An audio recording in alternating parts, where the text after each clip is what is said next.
Chapter 79. Qing. As soon as the door opened, Lu Cheng's mother shouted. Lu Cheng had already put down the mouse and walked out. He was surprised and happy. "You're back so early?" "Early? This is early? If it weren't for your dad, I would have started cooking already." Lu Cheng's mother nagged while changing her shoes.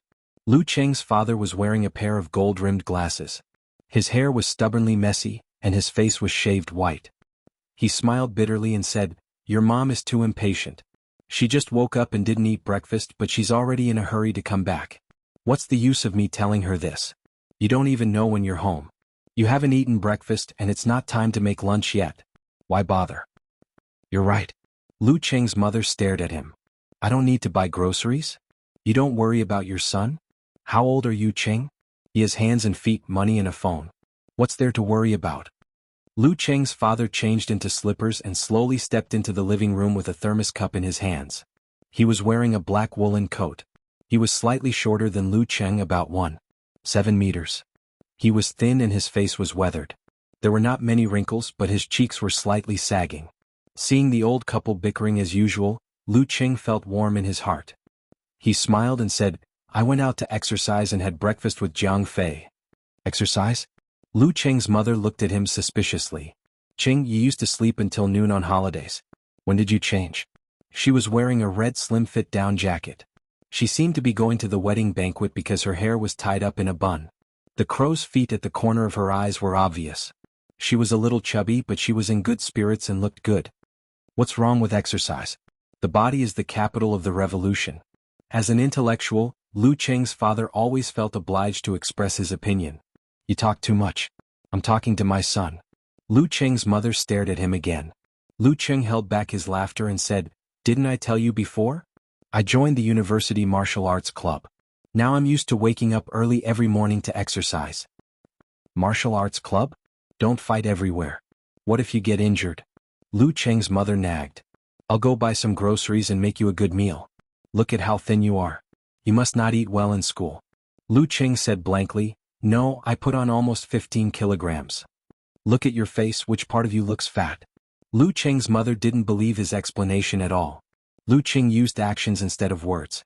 He pulled out the electronic scale at home, took off his jacket and stood on it. "Is this scale broken? Out of battery? Why did he really put on 15 kilograms? Lu Cheng's mother looked at the numbers and asked in surprise. "Mom?" He used to be rather light, but with the increase in his appetite and the strengthening of his muscles, he could barely be considered as a normal martial artist's weight. But according to Geezer Sher's opinion, he had to be heavier, or he wouldn't even be powerful enough to hit someone. "That's good. That's good." Lu Cheng's mother smiled happily. "Then you go to the market with me tomorrow to get some groceries. It's almost Chinese New Year. We need to stock up. Otherwise it won't be easy to buy them." She didn't wait for Lu Cheng's reply. She rushed into the kitchen, grabbed a trolley for groceries, changed into outdoor shoes, opened the door and left. "Your mom.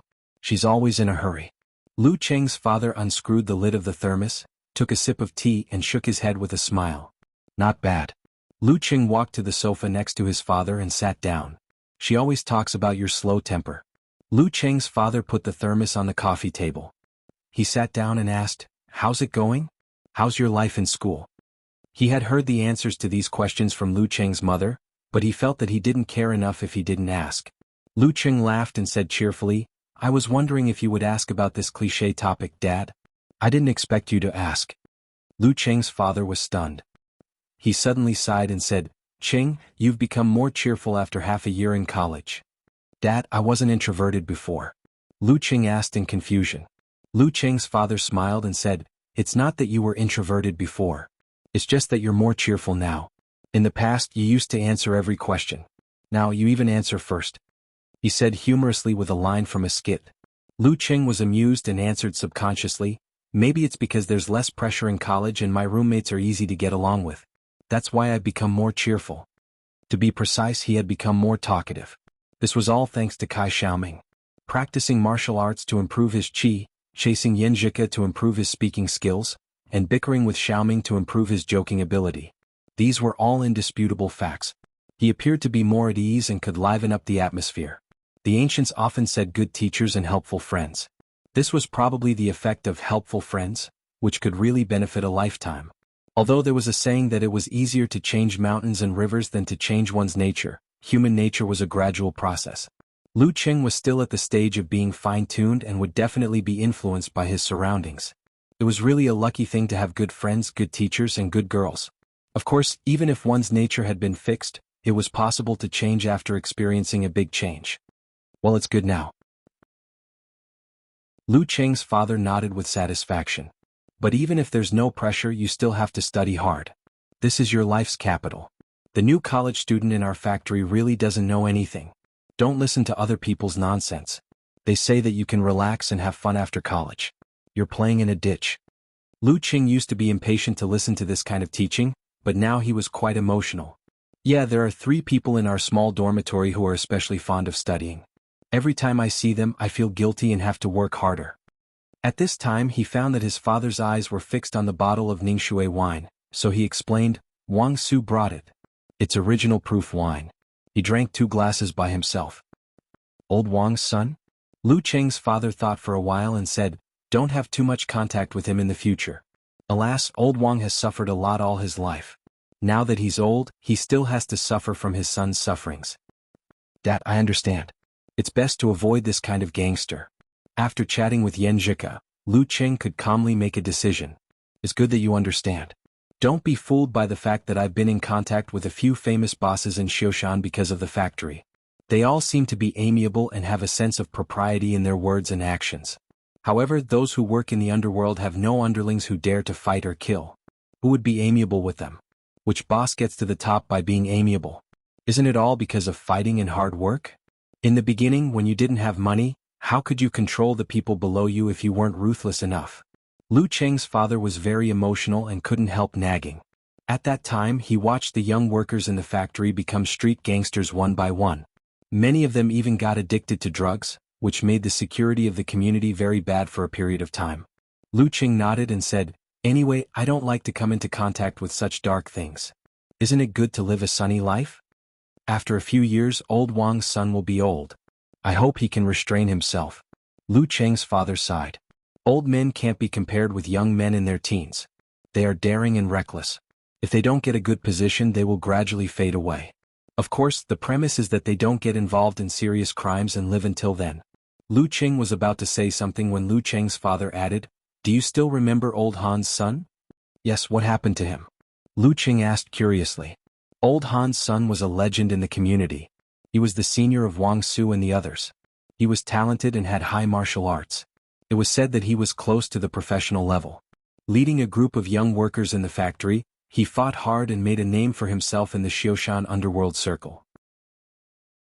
However, a few years ago he killed 3 people because of a fight over a mine. The matter became serious and he offended too many people, so he had to run away. No one knew where he went.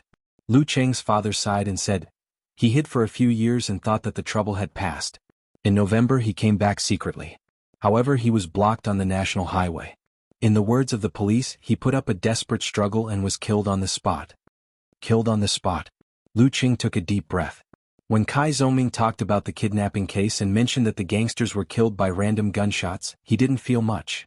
However, it was different now. This was someone he knew and lived in the building next door.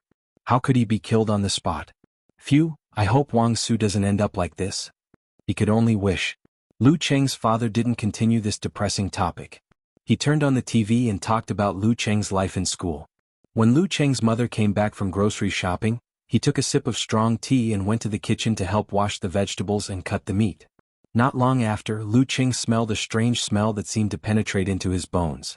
It was the smell of fried eel, one of his favorite dishes. He couldn't help but swallow a few mouthfuls of saliva. He felt that he could eat a bowl of rice just by the smell alone. A person's stomach was trained from a young age. No matter how delicious the food outside was, it would not be as good as the food made at home. Of course, there was a prerequisite to this. His mother or father's cooking skills were not bad, and they were not just for show. When it was time to eat, he swept away the food like a whirlwind. Lu Qing's mother was very pleased and felt that her cooking skills were recognized. She happily talked about family matters such as going to grandpa's for the new year, how much New Year's money should be given to the younger generation, and how her cousin failed to open a restaurant and went back to work at the same old place. Lu Cheng's father was drinking original proof wine at the side and only said a few words occasionally.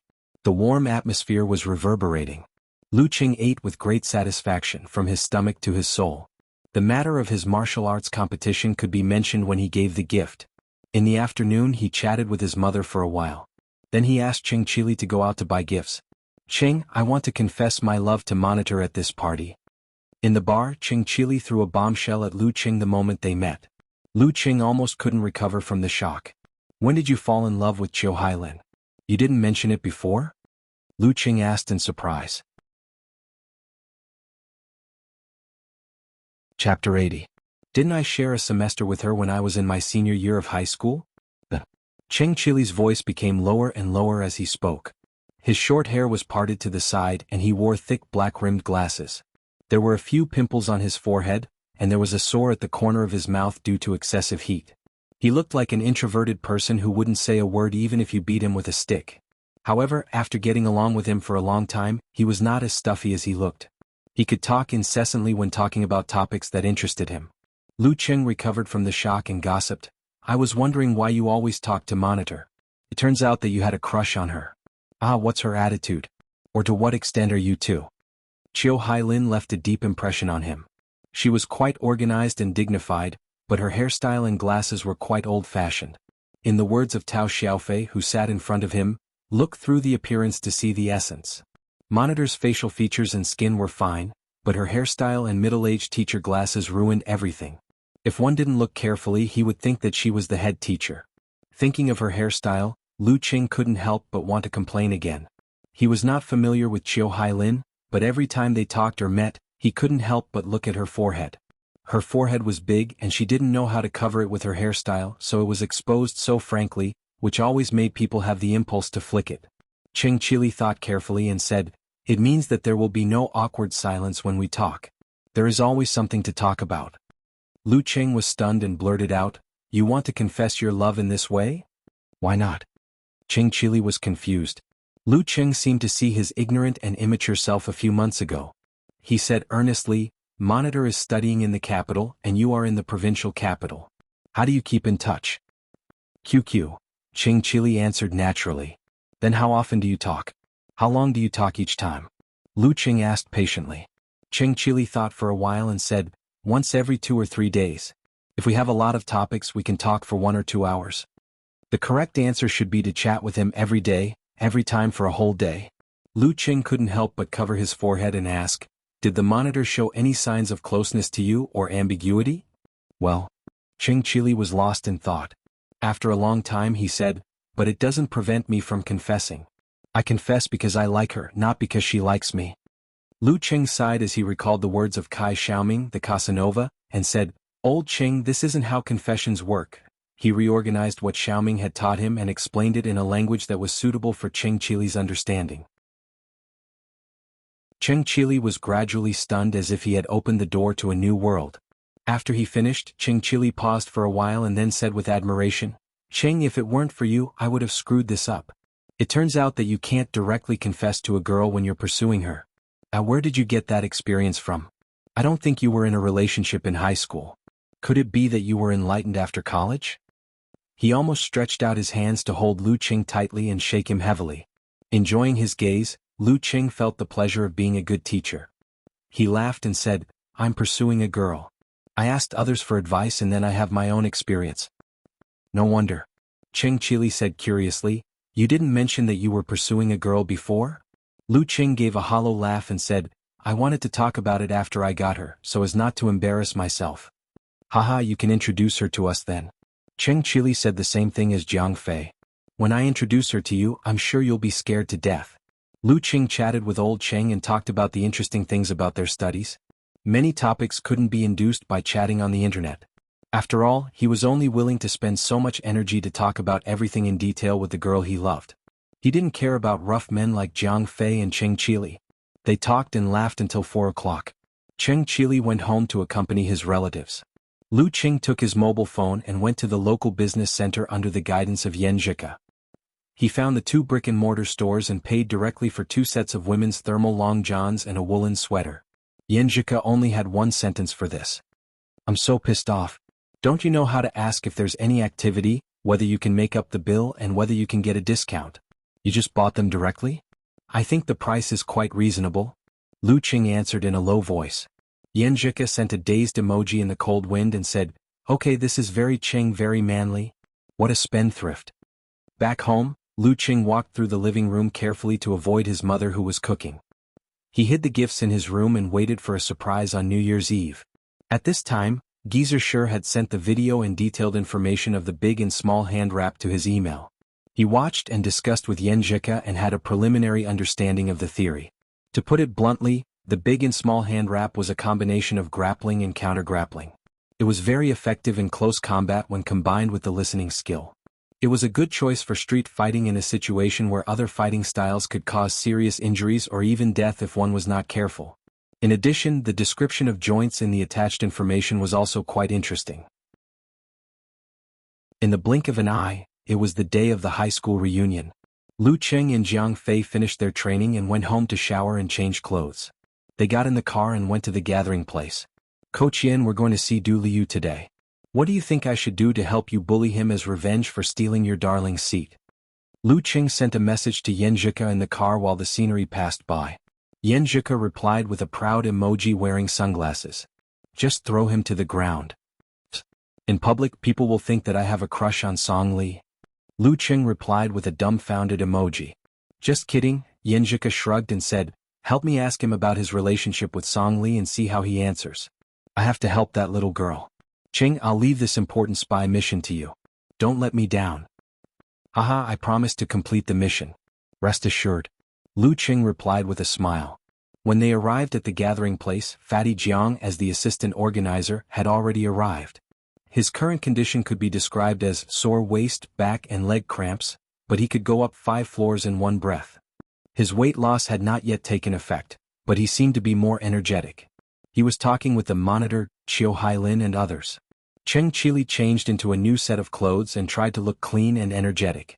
He stood beside them and chimed in from time to time. Out of habit, Lu Qing glanced at Qiu Hailin's forehead again. Her big forehead was still exposed, but her hairstyle was more fashionable and her glasses were replaced with contact lenses. Suddenly she seemed to be a different person. She could almost be called a beauty. He chuckled and walked over to greet them. "Qing, you've changed a lot. I almost didn't recognize you," Qiu Hailin said with a smile. Lu Qing laughed and said, "No change is as big as yours. Look at your old deskmate. He's so surprised that he's shivering and doesn't dare to speak." He imitated Kai Zongming and tried to connect Cheng Qili and Qiu Hailin to create opportunities for him. "Brother, this is the only way I can help you." Everyone burst into laughter. Cheng Qili blushed. Qiu Hailin covered her mouth and said, "Look at the way you talk. You've really changed a person. By the way, do you still remember your old deskmate?" She pointed at a girl in a light blue cotton padded jacket. She was Lu Cheng's deskmate in the first and second year of high school. Her name was Chao Lele. She was a girl with a small nose, small eyes and small mouth. But overall she looked quite delicate. She was also the one Lu Cheng and Yan Zhika talked about when they talked about menstruation. Seeing Chao Lele, Lu Cheng unconsciously recalled that topic in his sudden realization. He almost couldn't hold back his laughter. He nodded and answered, "How can I not recognize her? Lele was half my English teacher back then." Chao Lele saw his strange expression and asked in confusion, "Lu Qing, what's with your expression?" "No, nothing. I just suddenly thought of something else." Of course, Lu Qing wouldn't mention that topic stupidly. While they were talking, more and more classmates gathered. Qin Rui came and whispered to Jiang Fei and Qiu Hailin. Tao Xiaofei, who sat in front of Lu Qing, also came. He drove a BMW 7 Series and chatted with Lu Qing for a while. Old Wu and teacher Xian came. Old Wu was a skinny middle-aged man with big glasses that almost covered half of his face. No one could tell that he was a fanatic martial arts fan. While teacher Xian was petite with pretty features. She became the head teacher of Lu Cheng's class 2 years after graduating from college. But due to lack of experience, she let old Wu handle the key period of the 3rd year of high school. Du Liu was also there. After he had a girlfriend, he was dressed more neatly and pleasing to the eye. His black coat accentuated his height of 1.8 meters. His short hair made him look more energetic, and his eyebrows were as thick and black as usual. This gave him the nickname of Little Xian in class. "Fatty Jiang, cooperate with me later. I'm going to torture Du Liu to find out about his relationship with Song Li? Lu Qing pulled Jiang Fei over and whispered. Jiang Fei laughed. Qing, I didn't expect you to be more gossipy than me. But, do you have to ask for so many details? Don't tell me you have feelings for Song Li? I'm asking for someone, Lu Qing said concisely. Who is it? Jiang Fei was confused and at a loss. Lu Qing smiled. Of course it's Song Li's best friend Yan Zhika. What the F***ck? Jiang Fei's mouth was wide open. His face was full of shock. After a while he gave Lu Qing a thumbs up and said, Qing, you did well. You got Yan Zhika's contact number. At this time, almost all the students had arrived. Fatty Jiang didn't have time to say more and organized everyone to board the tour bus. It was more than 10 kilometers from the rendezvous point to Xiushan's 9 turns. It was quite a distance from 9 turns to Spring Scenery Fields Conference Villa. Although it was supposed to be a hike, no one would really walk there except for a freak like Lu Qing. Qiu Hailin contacted the tour bus to send everyone to the conference villa. Those who liked to hike could do it themselves during free time. As for the money for the party, it was already collected online. It was 200 yuan per person. Tao Xiaofei would bear the cost of the party. After boarding the bus, Lu Qing sat beside Du Liu without hesitation. Du Liu was stunned. He thought to himself, I don't think I have such a good relationship with him. At this time, Qiu Hailin counted the heads and clapped in front of the bus. Except for Tao Xiaofei and a few others who drove there themselves, everyone is here. Please be quiet. Qin Rui has something to say to everyone. Qin Rui stood beside Qiu Hailin. He was full of smiles and humorous words. Today, I have a martial arts competition at the North Court of the Conference Villa. It's related to the preliminaries after the new year. I hope all of you can come and cheer me on. Happy New Year to all of you. It was rare for such a thing to happen. The whole class cheered and said they would go. The atmosphere was very lively. To be honest, Lu Qing was also very interested in this. He was curious about the level of the martial arts circle in his hometown. Chapter 81. Du Liu and Lu Qing could only be considered as classmates, not friends. He had his own little circle of friends and had planned to sit with his best friend Xiong Tao. However, Lu Qing had suddenly inserted himself into the seat. He was confused. After Qin Rui finished his story, Xiong Tao, who was standing at the side in a daze, patted Lu Qing on the shoulder. Hey Lu Qing, why are you sitting in my seat? I have something to ask Du Liu. I'll return your seat to you later. Sorry. Lu Qing looked straight into Xiong Tao's eyes calmly. Xiong Tao was a little annoyed at first. However, when he met Lu Qing's eyes, heard his sincere words, and felt his confidence and calmness, his anger disappeared. Instead, he smiled and said, What's the matter? Can you tell me about it? Just a little gossip. Lu Qing turned to Du Liu and smiled. Tell me about your experience. Du Liu suddenly realized and pointed at Jiang Fei, who was sitting in the row behind. Fatty Jiang, didn't we agree to keep it a secret? Jiang Fei looked tired. It's not the first time you know that I have a big mouth. Beside him, Qing Chili couldn't hold back his laughter and burst out laughing. Du Liu was annoyed and amused. No wonder Song Li said that everyone in her class knew about it. It's all because of your big mouth. I was still wondering when we were seen again. Good job, Fatty Jiang. You took the blame for your brother. Lu Qing praised in his heart. He smiled and said, So, tell us honestly. Don't let us torture you. Oddly enough, Du Liu knew that he wasn't familiar with Lu Qing. But his confident and generous attitude and humorous words seemed to reduce the gap between them. Du Liu said subconsciously, What's there to explain? Isn't it just this and that? As his best friend, Xiong Tao already knew about his relationship with Song Li. He didn't find another seat but stood beside Lu Qing. With one hand supporting the back of the seat, he said with a smile, Details. We want to know the details. This kind of thing could easily cause a commotion. Lu Qing copied Kai Xiaoming. He looked at Du Liu and pointed at Xiong Tao. Did you hear that? The voice of the masses. Tell me, how did you and Song Li begin? Du Liu's voice was not loud, and it was limited to the 2 rows of people in the noisy environment. Du Liu relaxed a little and scratched his head. Aren't we in the same city? Not long after school started, a senior brother organized a party for us. You know, she was very close to Yan Zhika at that time. They often hung out together and were well known in our grade. Of course, I was very surprised and excited to meet an acquaintance. So I boldly asked for her phone number and QQ number. She seemed very happy and didn't refuse. Well, there are 4 great joys in life: meeting an old friend in a foreign land. Damn it, Are you trying to turn meeting an old friend in a foreign land into a wedding night? Jiang Fei couldn't help but complain. And then? You've already started to pursue her? Xiong Tao had already answered for Lu Qing, full of enthusiasm. Du Liu's eyes widened. How is that possible? After we got to know each other better, Song Li would ask me for help from time to time. She would drag me along when she was traveling around. Think about it, she's not bad looking. Except for being a little shrewish, she's quite cheerful and lively. I couldn't help but fall in love with her. Shrewish? Lu Qing silently memorized his words in his little notebook. He teased, according to what you said, she was the one who made the first move? There was also a gathering for the provincial fellow townsmen meeting in Songqing, but at that time he and Yen Zhika had already started their special martial arts training, so they couldn't find a suitable time to attend the meeting. So they simply ignored those people. I think so. Back then she kept looking for me.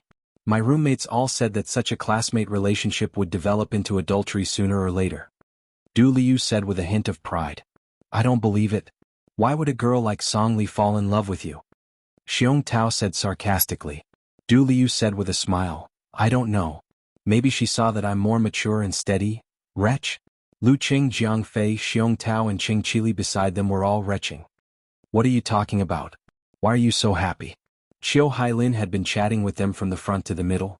She was more like a teacher than the two head teachers. We're talking about Du Liu in Class 3. Song Li from Class 3. Jiang Fei, the big mouth, made a broadcast without hesitation. Halfway through, Du Liu wanted to stand up and cover his mouth, but Jiang Fei cleverly dodged. Qiu Hailin's eyes widened. Du Liu and Song Li from Class 3 are dating? Yeah, homeroom. We're asking him for advice. Do you want to hear it too? Lu Qing said while giving Qing Qili a look. He wanted him to take the initiative to tell Qiu Hailin what had just happened. Qiu Hailin listened with great interest.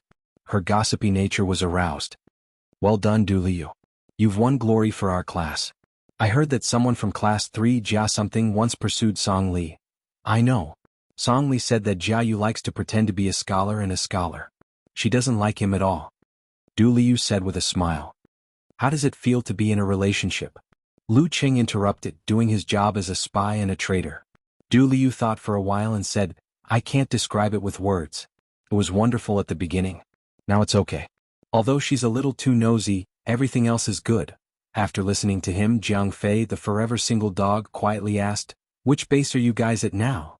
With a pft, Qiu Hailin blushed and looked to the side. Du Liu was embarrassed and angry. He said fiercely, Get lost. How can you ask such a question in public?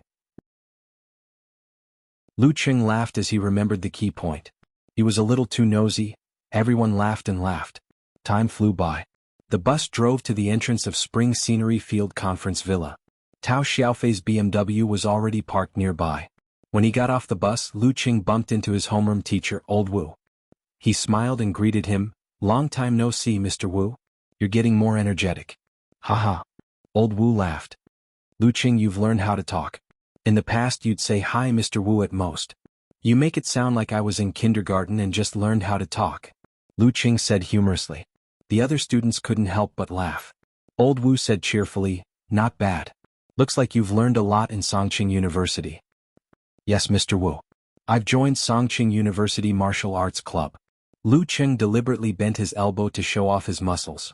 Old Wu was surprised. He looked at him from head to toe. I know you like martial arts, but I didn't expect you to go there specifically to learn.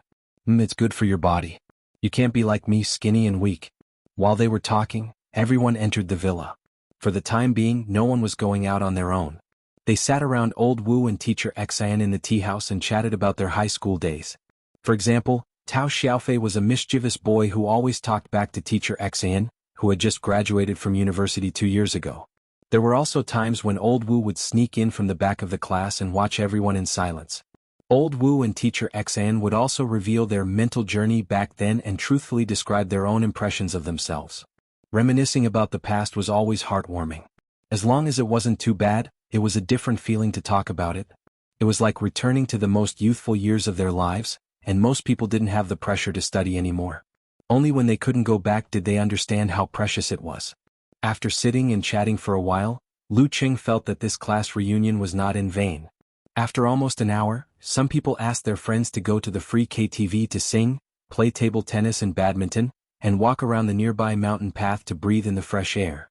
Lu Qing, Jiang Fei, and the others kept old Wu and Mr. Xian company talking and chatting. Many things that were inconvenient to talk about during their school days could now be talked about, like the truth behind the sick leave. There was less fear and awe between the teachers and students and more comfort as friends. When it was almost 12 o'clock, the students gathered again and headed to the banquet hall of Nanyuan. There were more than 50 people, and after squeezing a little, 5 tables were set up. Each table had white wine, beer, red wine, coconut milk, and orange juice. Seeing that everyone was seated, Qiu Hailin stood up, holding a glass of red wine.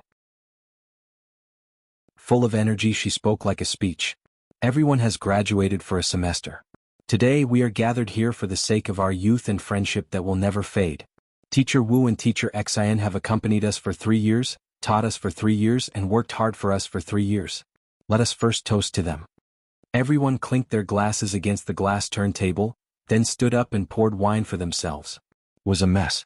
Without a second thought, Lu Qing took the coconut juice and poured himself a cup. Hey Lu Qing, why are you drinking like a girl? Tao Xiaofei, who was sitting at the same table, complained.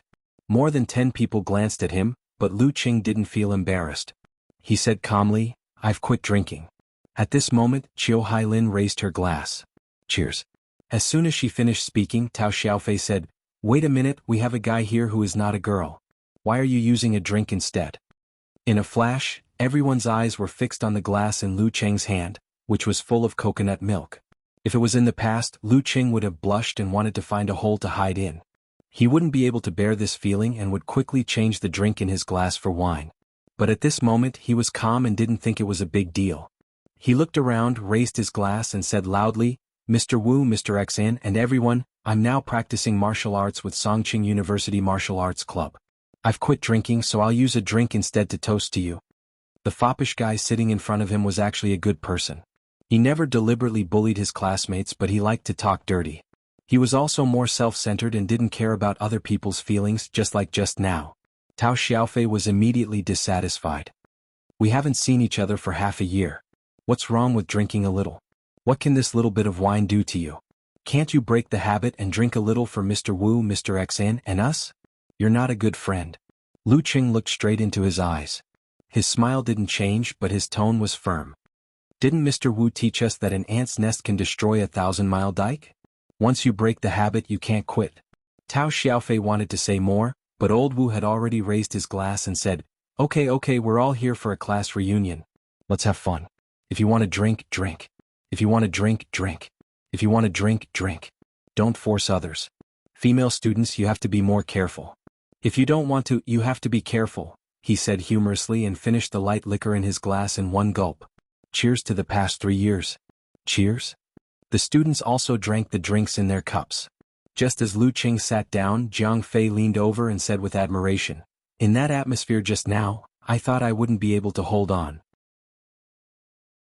I could only drink a sip and it wouldn't be considered breaking the habit.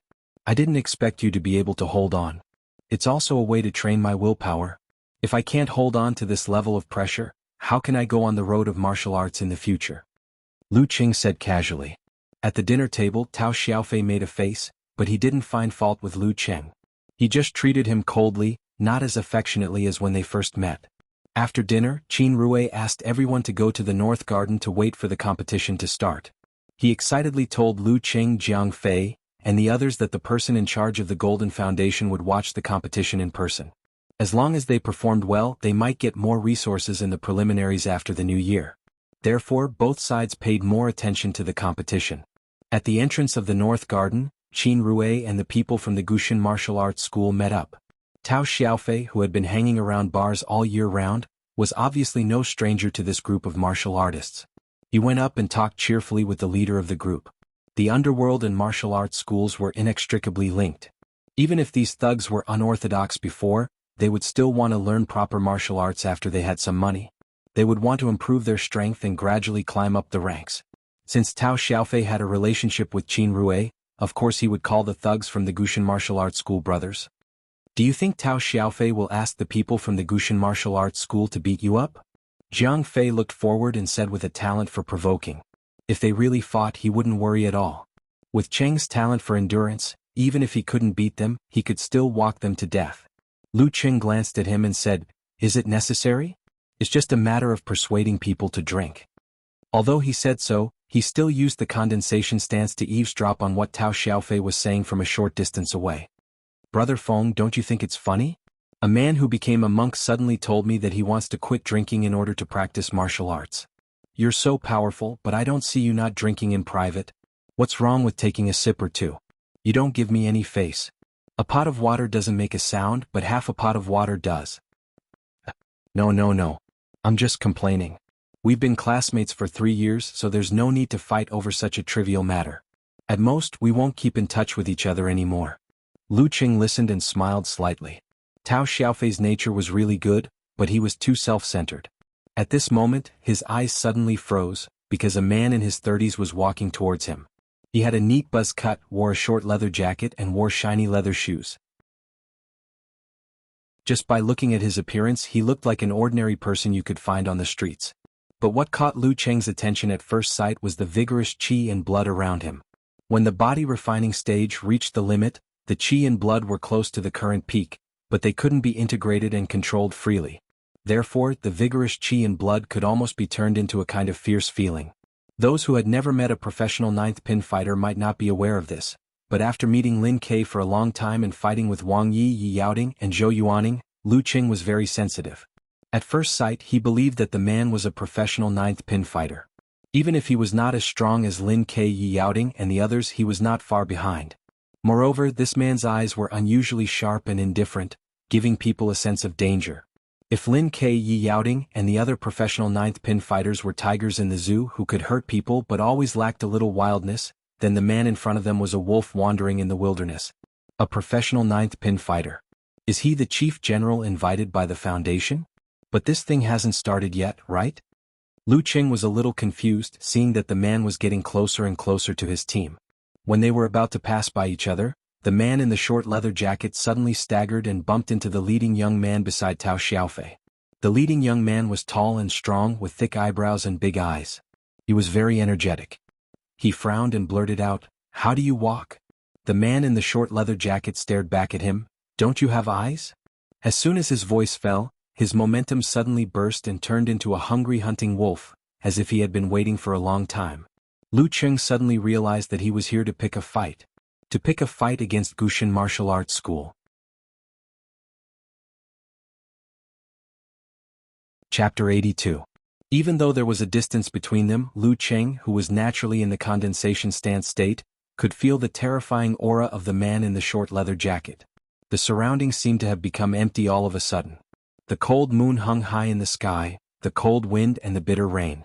A giant wolf with green eyes was howling at the sky, ready to attack, which made people shudder. Lu Qing was shocked. The aura of the man in the short leather jacket could directly affect his spirit and soul? This was something that Lin Ke, Yi Yaoding, and Wang Yi couldn't do. Bam!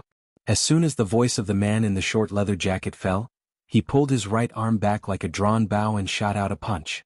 The punch was strong and powerful, and the sound of the wind was short. The leading young man didn't expect that he would start the fight without saying anything. He had no time to react, so he could only put his arms forward and put on the most rigid defense posture.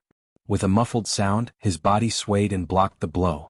The man in the short leather jacket leaped to the side with the help of the rebound force and shouted, "Hey!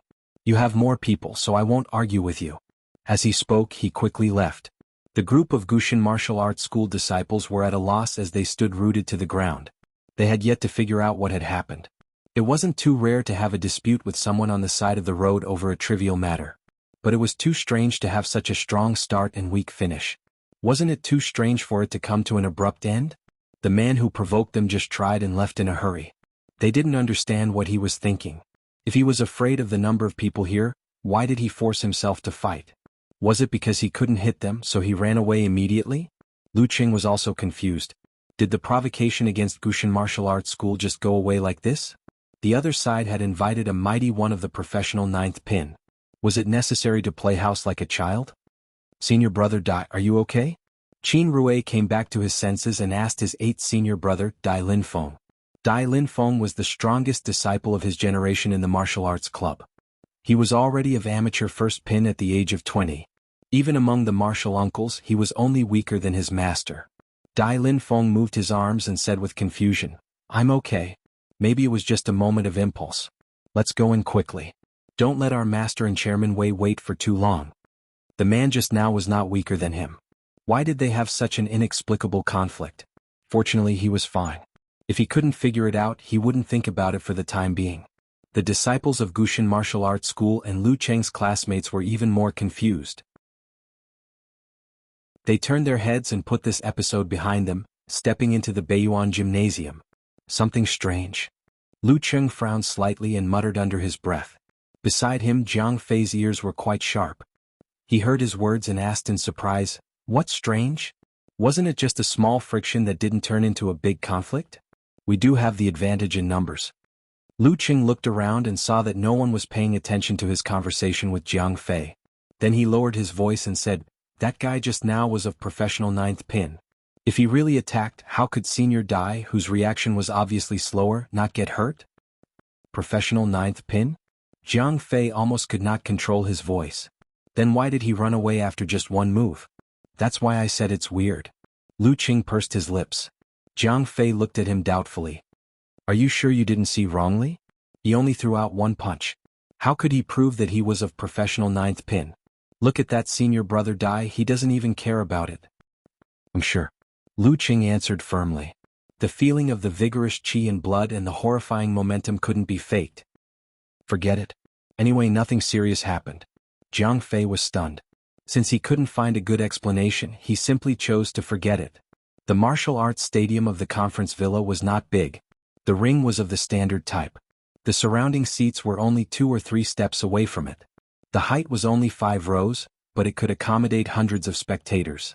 But this was a private venue for guests who liked martial arts. There was no need to consider the audience. The dome lights were shining brightly. A group of people were sitting on the left side of the entrance. The leader was a middle-aged man in his 40s. He was wearing a suit and leather shoes. His hair was neatly combed back, reflecting the dim light. He had heavy eye bags and was not in good spirits. But he had a kind of dignity as if he had been in a superior position for a long time. Seeing Dai Lin Feng, Lu Cheng and others enter, he was stunned at first. Then he came to greet them. Beside him were 2 old men in their 50s.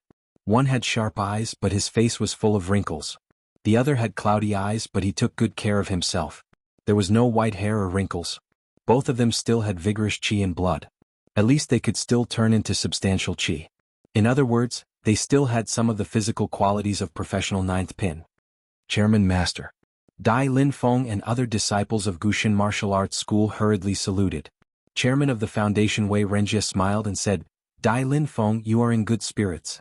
Today you are going to show your strength. Who are these friends?" "Chairman, they are my high school classmates.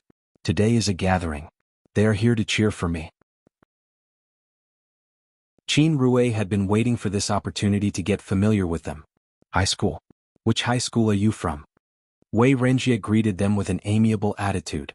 Qin Rue quickly explained, "We just graduated half a year ago. We are from number 1 high school. These 2 are our head teachers, Teacher Wu and Teacher Xan." "Oh, Teacher Wu. I have heard of him. He is a special class teacher in number 1 high school." Wei Renjie walked up to old Wu and held his hand. "I also graduated from number 1 middle school, so I'm your senior. You are the morning sun, the pillars of Xioshan in the future. When you graduate from university, don't forget your hometown." He spoke in a bureaucratic tone, but his expression showed that he was very happy. When he saw his classmates, he was reminded of his most youthful and spirited years. As a special class teacher, old Wu had seen many leaders, especially those whose children were still in school. They were very enthusiastic about him. Therefore, he was not afraid and said with a smile, "I am no stranger to chairman. You were the pride of number 1 high school. After graduation you applied to go back to your hometown. When the old principal talked about you, he was full of praise." His words scratched Wei Renjie's itch. He felt good from the bottom of his heart and said with a smile, "I haven't seen the old principal in a long time. Come, let's sit together. What is the purpose of our team to participate in the preliminaries? First, it's to make Xioshan famous. Second, it's to get the country's resources to favor it. Third, it's to make everyone pay more attention to martial arts and increase their interest in strengthening their bodies. I'm very happy to have all of you here to watch this competition. It's a small achievement. Everyone, you can't neglect martial arts and strengthening your body while studying. Otherwise you'll be like me, old and sick. Wei Renjie was very excited and introduced two old men to Lu Cheng and the rest. These two seniors are the mainstays of Xiushan's martial arts circle. This is Mr. Chu Weikai, the head of Gushan Martial Arts School. This is Mr. Ning Xuanli, the head of Mingwei Martial Arts School. Chu Weikai was the one with heavy wrinkles and sharp eyes. Ning Xuanli was the one with good maintenance and cloudy eyes. After a few words of courtesy, they led their disciples to sit on two sides and waited for the competition to start. Wei Renjie stopped talking and walked to the arena. Since there was an audience, he naturally had to give a speech out of habit. After a long speech, he got to the point. This time, we have invited Mr. Zhu Zhushou from Liuhe Martial Arts School of the provincial capital to be the referee. We have a real combat practice for the preliminaries after the new year. There will be a total of 3 matches. The first match, Dai Linfeng from Gushan Martial Arts School versus Zhou Jingyao from Mingwei Martial Arts School. Both of them are strong fighters of amateur first pin and are the hope of Xiushan's martial arts circle. When he got off the arena, Dai Linfeng and Zhou Jingyao came to the arena from both sides and stood respectively on the left and right sides of the referee. The former was wearing a blue martial arts suit with white edges and the latter was wearing red with black. He also had a square face with thick eyebrows and big eyes. If he was in a TV series, he would definitely play the role of a decent character. However, there was a strong sense of hostility between his eyebrows. "Ching, who do you think will win?" Jiang Fei asked with interest. Lu Qing rolled his eyes at him.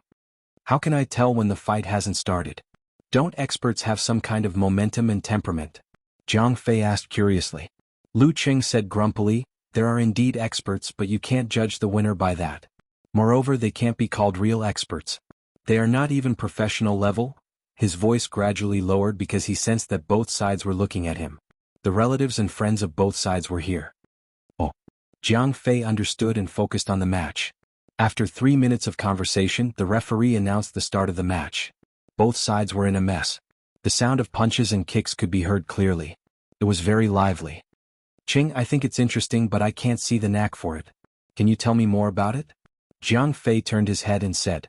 Ching Chili, Chiu Hailin, Chao Lele, Du Liu, Xiong Tao and the others also looked over. Lu Qing didn't hide anything. He said with a smile, "Mingwei Martial Arts School takes the path of strong and fierce attack. Besides, they are good at using their elbows, knees, shoulders, back and head. Wasn't the headbutt just now quite unexpected? Their fighting style is relatively extreme. They rarely parry and attack with attack. Gushan Martial Arts School is close to Xingyi School. Didn't senior brother Dai use the downward chop with tiger hug?" Listening to his clear explanation, Chiu Hailin and the other students around him pricked up their ears. They listened and watched at the same time. Suddenly they understood a lot. They were no longer just watching and cheering. While talking, Lu Qing frowned. "There is something wrong with senior brother Dai from Gushan Martial Arts School. He is so timid, as if he has never fought before. Is this possible? Is it because he is not focused enough and his mind is not on the arena? There are so many people watching." His words weren't loud, but many disciples of Gushan Martial Arts School could be considered to have trained their ears and eyes. They faintly heard him and looked over indignantly.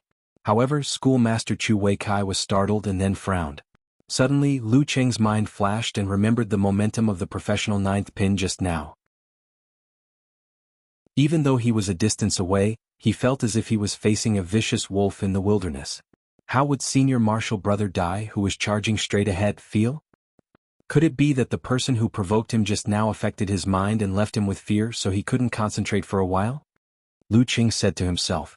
To be able to directly exert this kind of influence on the mind, it was no longer the martial arts of the body refining level, but supernatural ability.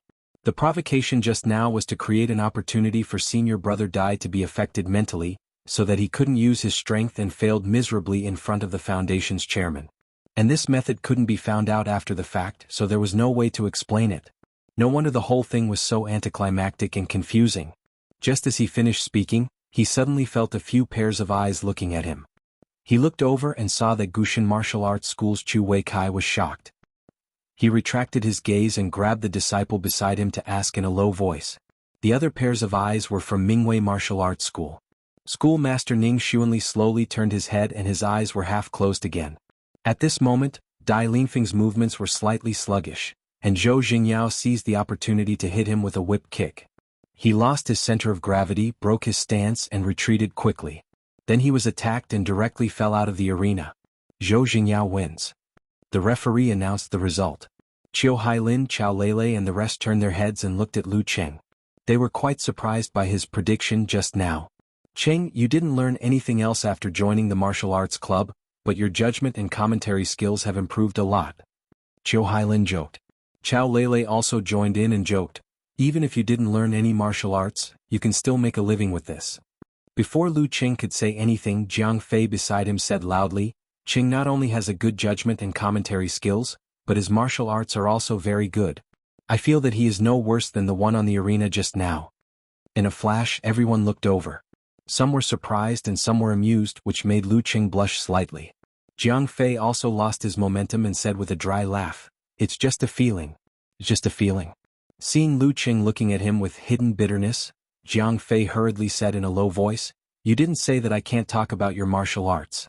I know that I can't brag about this kind of thing. It's embarrassing, so I'll leave it to you. You're welcome.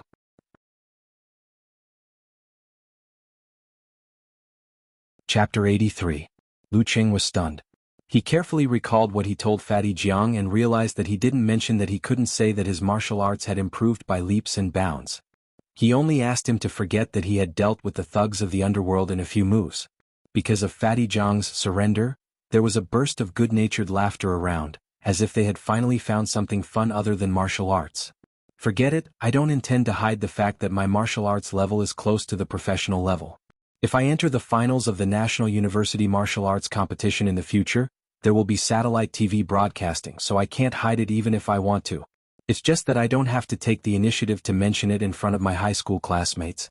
If I tell everyone that I've recently awakened my martial arts talent and reached the professional level in less than half a year, I've even defeated 2 ninth pin experts, it'll be too obvious, too superficial, and too embarrassing. Damn it, isn't this what Fatty Jiang said just now? Lu Cheng calmed down as these thoughts flashed through his mind. He was calm and collected in front of everyone's gazes. He wasn't going to explain or prove himself. It's up to them whether they believe it or not. Fatty Jiang, your intuition is never right. Qiu Hailin teased him with a smile. She glanced at Lu Cheng and said, Hey, do we have to call you Hero Lu? Chao Lele also joined in. I can't believe I've been desk mates with a hero for 2 years. What an honor. Fatty Jiang was a little anxious when he saw the similar attitude of the students who heard the conversation just now. He was about to argue when Lu Cheng suddenly opened his mouth with a serious expression. You can't call me that. Chao Lele, Cheng Chili, Du Liu and the others were stunned, thinking that their joke had gone too far. Qiu Hailin subconsciously asked, Why? Lu Cheng suddenly laughed. You can't call me old. Call me young hero. Understand? Young hero Lu. Everyone around burst into laughter. Jiang Fei leaned forward and backward, his fat jiggling. Damn it, Cheng, you're getting funnier. Qiu Hailin also laughed. She looked at the person beside her and said, Lele, Cheng wasn't so talkative before, right? She studied in the capital and learned some local words and phrases. Chao Lele wiped the corners of her eyes. Although he wasn't introverted at that time, he wasn't so cheerful either. So funny. After joking around for a while, the disciples of Gushan Martial Arts School and Mingwei Martial Arts School retracted their gazes. It was too degrading to compare themselves with others bragging. At this moment, Dai Lin Feng came back from the other side of the ring with a gloomy face, as if he had realized that he had been tricked. The chairman of the foundation, Wei Renjia, shook his head slightly and whispered a few words to old Wu beside him. He stood up and waved at Lu Cheng. I didn't expect there to be a student in our number 1 middle school who is proficient in both the pen and the sword. Lu Cheng, come over and have a chat. Lu Cheng's comments about the competition were only heard by the nearby students, some disciples of the 2 martial arts schools who had good hearing and sight, and the club masters who had reached professional 9th pin. Due to the noise around, Wei Renjia didn't pay attention. However, Fatty Jiang's raised voice came into his ears and aroused his curiosity. He asked old Wu about Lu Cheng's name, school and other information. As soon as he said that, 200 to 300 pairs of eyes fell on Lu Cheng, making him the center of attention in the arena. Qiu Hailin, Chao Lele, Du Liu and the others had strange expressions on their faces. They were worried that Wei Renjia would take Lu Cheng's words seriously and treat him as a master. If he made a fool of himself, he wouldn't be able to clean up the mess. On the other hand, Tao Xiaofei and the disciples of the 2 big martial arts clubs were gloating. Who told you to boast?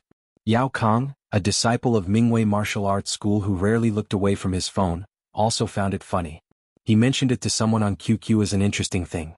Lu Qing deliberately stared at Jiang Fei, then left his seat and walked to the first row. He wasn't afraid of the chairman of the foundation at all. He didn't even respect him. As far as he was concerned, he had yet to enter society. Things like officials and leaders were vague. He was afraid of counselors, lecturers, professors, principals, and masters. It was only natural for him to be in awe of powerful martial artists. As for other things, he didn't expect much from others. A newborn calf wasn't afraid of tigers. "Hello, Chairman," he said politely. Wei Renjia pointed at old Wu and teacher XN beside him and said with a smile, "Just now the two teachers were praising you. They said that you're hardworking and diligent. They said that you've caught up with them and got admitted to Songqing University. Not bad. God helps those who help themselves. When I was admitted to number 1 middle school from a small town junior high school, my foundation was also very weak. Others took more than 6 years to learn foreign languages, but I only took 3 years. Others have already touched on the content of high school, but I don't know anything about it. But as long as you're willing to work hard and find the right method, you can still do it." Without waiting for Lu Qing to answer, he made an empty seat for him and asked casually, "I heard that you joined Songqing University Martial Arts Club. What's your level now?" Lu Qing thought for a while and said truthfully, "I've only been practicing for a semester." Yes, he had only been practicing for a semester. As for the effect, that was another matter. At this time, the referee announced the start of the second match. Zhou Jingyao from Mingwei Martial Arts Club, who had just won, continued to fight against another disciple of amateur first pin from Gushin Martial Arts Club, Kong Feiyue. Wei Renjia watched the match and said, "How do you feel after a semester of practice? Do you have a lot of actual combat?" He knew from old Wu that Lu Qing didn't have any foundation before, so he didn't think that he could improve by leaps and bounds after a semester of practice. He understood that it was just a group of boys and girls bragging. The reason why he asked Lu Qing to come here was mainly to ask about something else. "Our coach is an expert specially invited by the principal. It is said that he was at the level of physical invulnerability. He taught us very professionally like still stance. With a few jokes he let us understand the essence. As for actual combat, I'm sure he didn't have much actual combat experience," Lu Qing answered frankly. Hearing that the coach of Songqing University Martial Arts Club was a former mighty one of physical invulnerability, Wei Renjia seemed to be more interested. He smiled and said, "Lu Qing, can you tell me in detail about your usual training schedule and actual combat preparation before the university martial arts competition? This is what I'm thinking. After the preliminaries have decided on the leading members and invited the leading members, we'll do intensive training and actual combat practice for the next preliminaries. Therefore, I'd like to ask you about the experience of the Songqing University Martial Arts Club. Let's communicate more." Seeing that his attitude was good, Lu Qing organized his words and said, "We usually have classes, so we can only train from 8 to 12 every day. But according to our coach, this is enough. At most, we can add 2 or 3 more hours. If we get tired of training, it's easy to hurt our body. Every time we train in the order of still stance, moving stance, strength training, footwork practice, fighting practice, and pair practice. As for actual combat, before the district competition of the University Martial Arts competition, the main force and the substitutes will have actual combat competition under the supervision of the coach. Usually we'll also be asked to participate in some small challenge tournaments nearby to accumulate experience." Wei Renjia listened attentively and asked his secretary to remember from time to time. In the end he said, "Not bad, not bad. The experience of Songqing University Martial Arts Club is worth learning." He then asked some specific questions. Lu Qing answered truthfully if he knew something, and honestly if he didn't know something he didn't make it up. When they finished the topic, the competition on the stage was also coming to an end. After a fierce battle, Zhou Jingyao defeated Kong Feiyue. But he was exhausted after 2 consecutive battles, so he voluntarily left the stage. The third match was between Xin Jinsong of Mingwei Martial Arts School and Qin Rui of Gushin Martial Arts School. The former was of amateur first pin, while the latter was of amateur second pin. "Qin Rui, come on." Under the leadership of Qiu Hailin, the students of Class 4 shouted and cheered loudly. Wei Renjia directly remembered this name, which made Qin Rui's body tremble slightly in the arena. He's improved pretty fast. Lu Qing thoughtfully cheered for his classmates. At the beginning of the second half of the third semester of high school, Qin Rui just passed the ranking event and reached amateur 4th pin. But now, in less than 11 months, he had improved a full 2 pins, which showed that he was indeed talented and hardworking. Looking at his tall and strong figure, he really had an advantage in the amateur level. After a hard battle, Shin Jingsong, who was taller than Qin Rui, barely defeated the 190-meter tall Qin Rui, which made Lu Cheng and the other students disappointed. After all, they were Qin Rui's relatives and friends. After losing all 3 battles, the people of Gushin Martial Arts School looked quite gloomy. Originally, the strength of both sides was about the same. But when the main force Dai Linfeng made a mistake, they naturally lost. But they still had to come to Wei Renjia with the people of Mingwei Martial Arts School and accept his post-match summary. After a long speech, Wei Renjia saw Lu Qing next to him and suddenly smiled. He pointed to Zhou Jingyao, the main force of Mingwei Martial Arts School, and said, "Little friend Zhou, you are in the limelight today. Here is a student who is good at both civil and martial arts. He gave me a lot of advice just now. I think he is lacking in actual combat experience. Why don't you give him some pointers while the referee is still here?" He was very satisfied with Lu Cheng's honest answers, so he wanted to help him gain some actual combat experience. Lu Cheng was both amused and annoyed. Am I lacking in combat experience? Behind him, Jiang Fei immediately cheered loudly. He was quite confident in Lu Cheng. After all, Cheng wouldn't lie. If he said he had the strength of amateur 1st or 2nd pin, then he definitely did. Even if he couldn't beat Zhou Jingyao, he could let his classmates know the power of Superman Cheng by fighting a fierce battle with him. Tao Xiaofei and the others were waiting for a good show, so they all cheered. Zhou Jingyao couldn't help but laugh, but he could not give face to Wei Renjia, so he walked up to Lu Cheng, stretched out his hand and said, "Zhou Jingyao, what's your name?" Zheng, as in the name of righteousness, Yao, as in the name of Xuanyu. Lu Cheng, Lu as in building, Cheng as in success. At this point, Lu Cheng didn't care anymore. Just fight. Anyway, Wang Su's enemies wouldn't suspect him. After all, they hadn't contacted each other for more than 3 years. Even if they knew he was good at martial arts, they wouldn't connect the two of them. There were too many people more suspicious than him. Shaking hands, Zhou Jingyao pointed to the ring and said gracefully, "Please." Watching the two of them walking to the ring, Yao Kong, a disciple of Mingwei Martial Arts School, who had been playing with his mobile phone, saw a joking reply from a netizen. Maybe that guy is really a master? Really a master? Yao Kang's heart skipped a beat. He opened the browser, selected the search page and typed in Lu Cheng's name. After a click, the search result refreshed. He suddenly exclaimed because there was a private forum of Lu Cheng. Could it be him? Yao Kang clicked in and saw the 2 IDs, Eternal Nightfall and Brahmin, all over the forum. And there was a conspicuous photo in the forum name. It was the guy just now. With a slight change of expression, he found a video forum. He hurriedly entered and chose to watch. Lu Cheng vs. Yi Yaoting. While watching, Yao Kang's face was drained of blood. White sweat broke out all over his body in the winter. He blurted out, "Senior brother Zhou, don't fight." The surroundings suddenly quieted down. Many blank and surprised eyes looked at him as if they were looking at a lunatic. Chapter 84. Senior brother Zhou, don't compete. Yao Kang's slightly hoarse shout reverberated in the small martial arts arena, attracting the attention of the crowd. They were all at a loss and were surprised. They didn't understand why this inner disciple of Mingwei Martial Arts School would become so agitated. There was even panic and fear in his voice. They also didn't understand why he wanted to stop a teaching competition that had no conflict of interest. Zhou Jingyao had been standing on the arena for a long time. He and Lu Cheng stood on the referee's left and right. The conversation was coming to an end, but he did not say anything. He wanted to let the newcomer adjust his state of mind and find the right state of mind. At this moment, he heard the shout and looked towards the seats. He frowned slightly, revealing his confusion and fear. Did something happen? Seeing that the chairman of the foundation, Wei Renjia, had also noticed them, the owner of Mingwei Martial Arts School, Ning Xuanli, suppressed his emotions and asked solemnly, "Yao Kang, why are you shouting? What's the matter?" Can't compete in this competition. That smiling guy opposite me is not a kitten but a tiger. He is not an inexperienced teenager, but a mighty fighter of professional 9th pin who defeated him with terrifying attacks. This is a trap. A trap for the martial arts school to embarrass senior brother Zhou in front of the chairman. Yao Kang's thoughts flashed. He subconsciously felt that this kind of thing should not be said in public.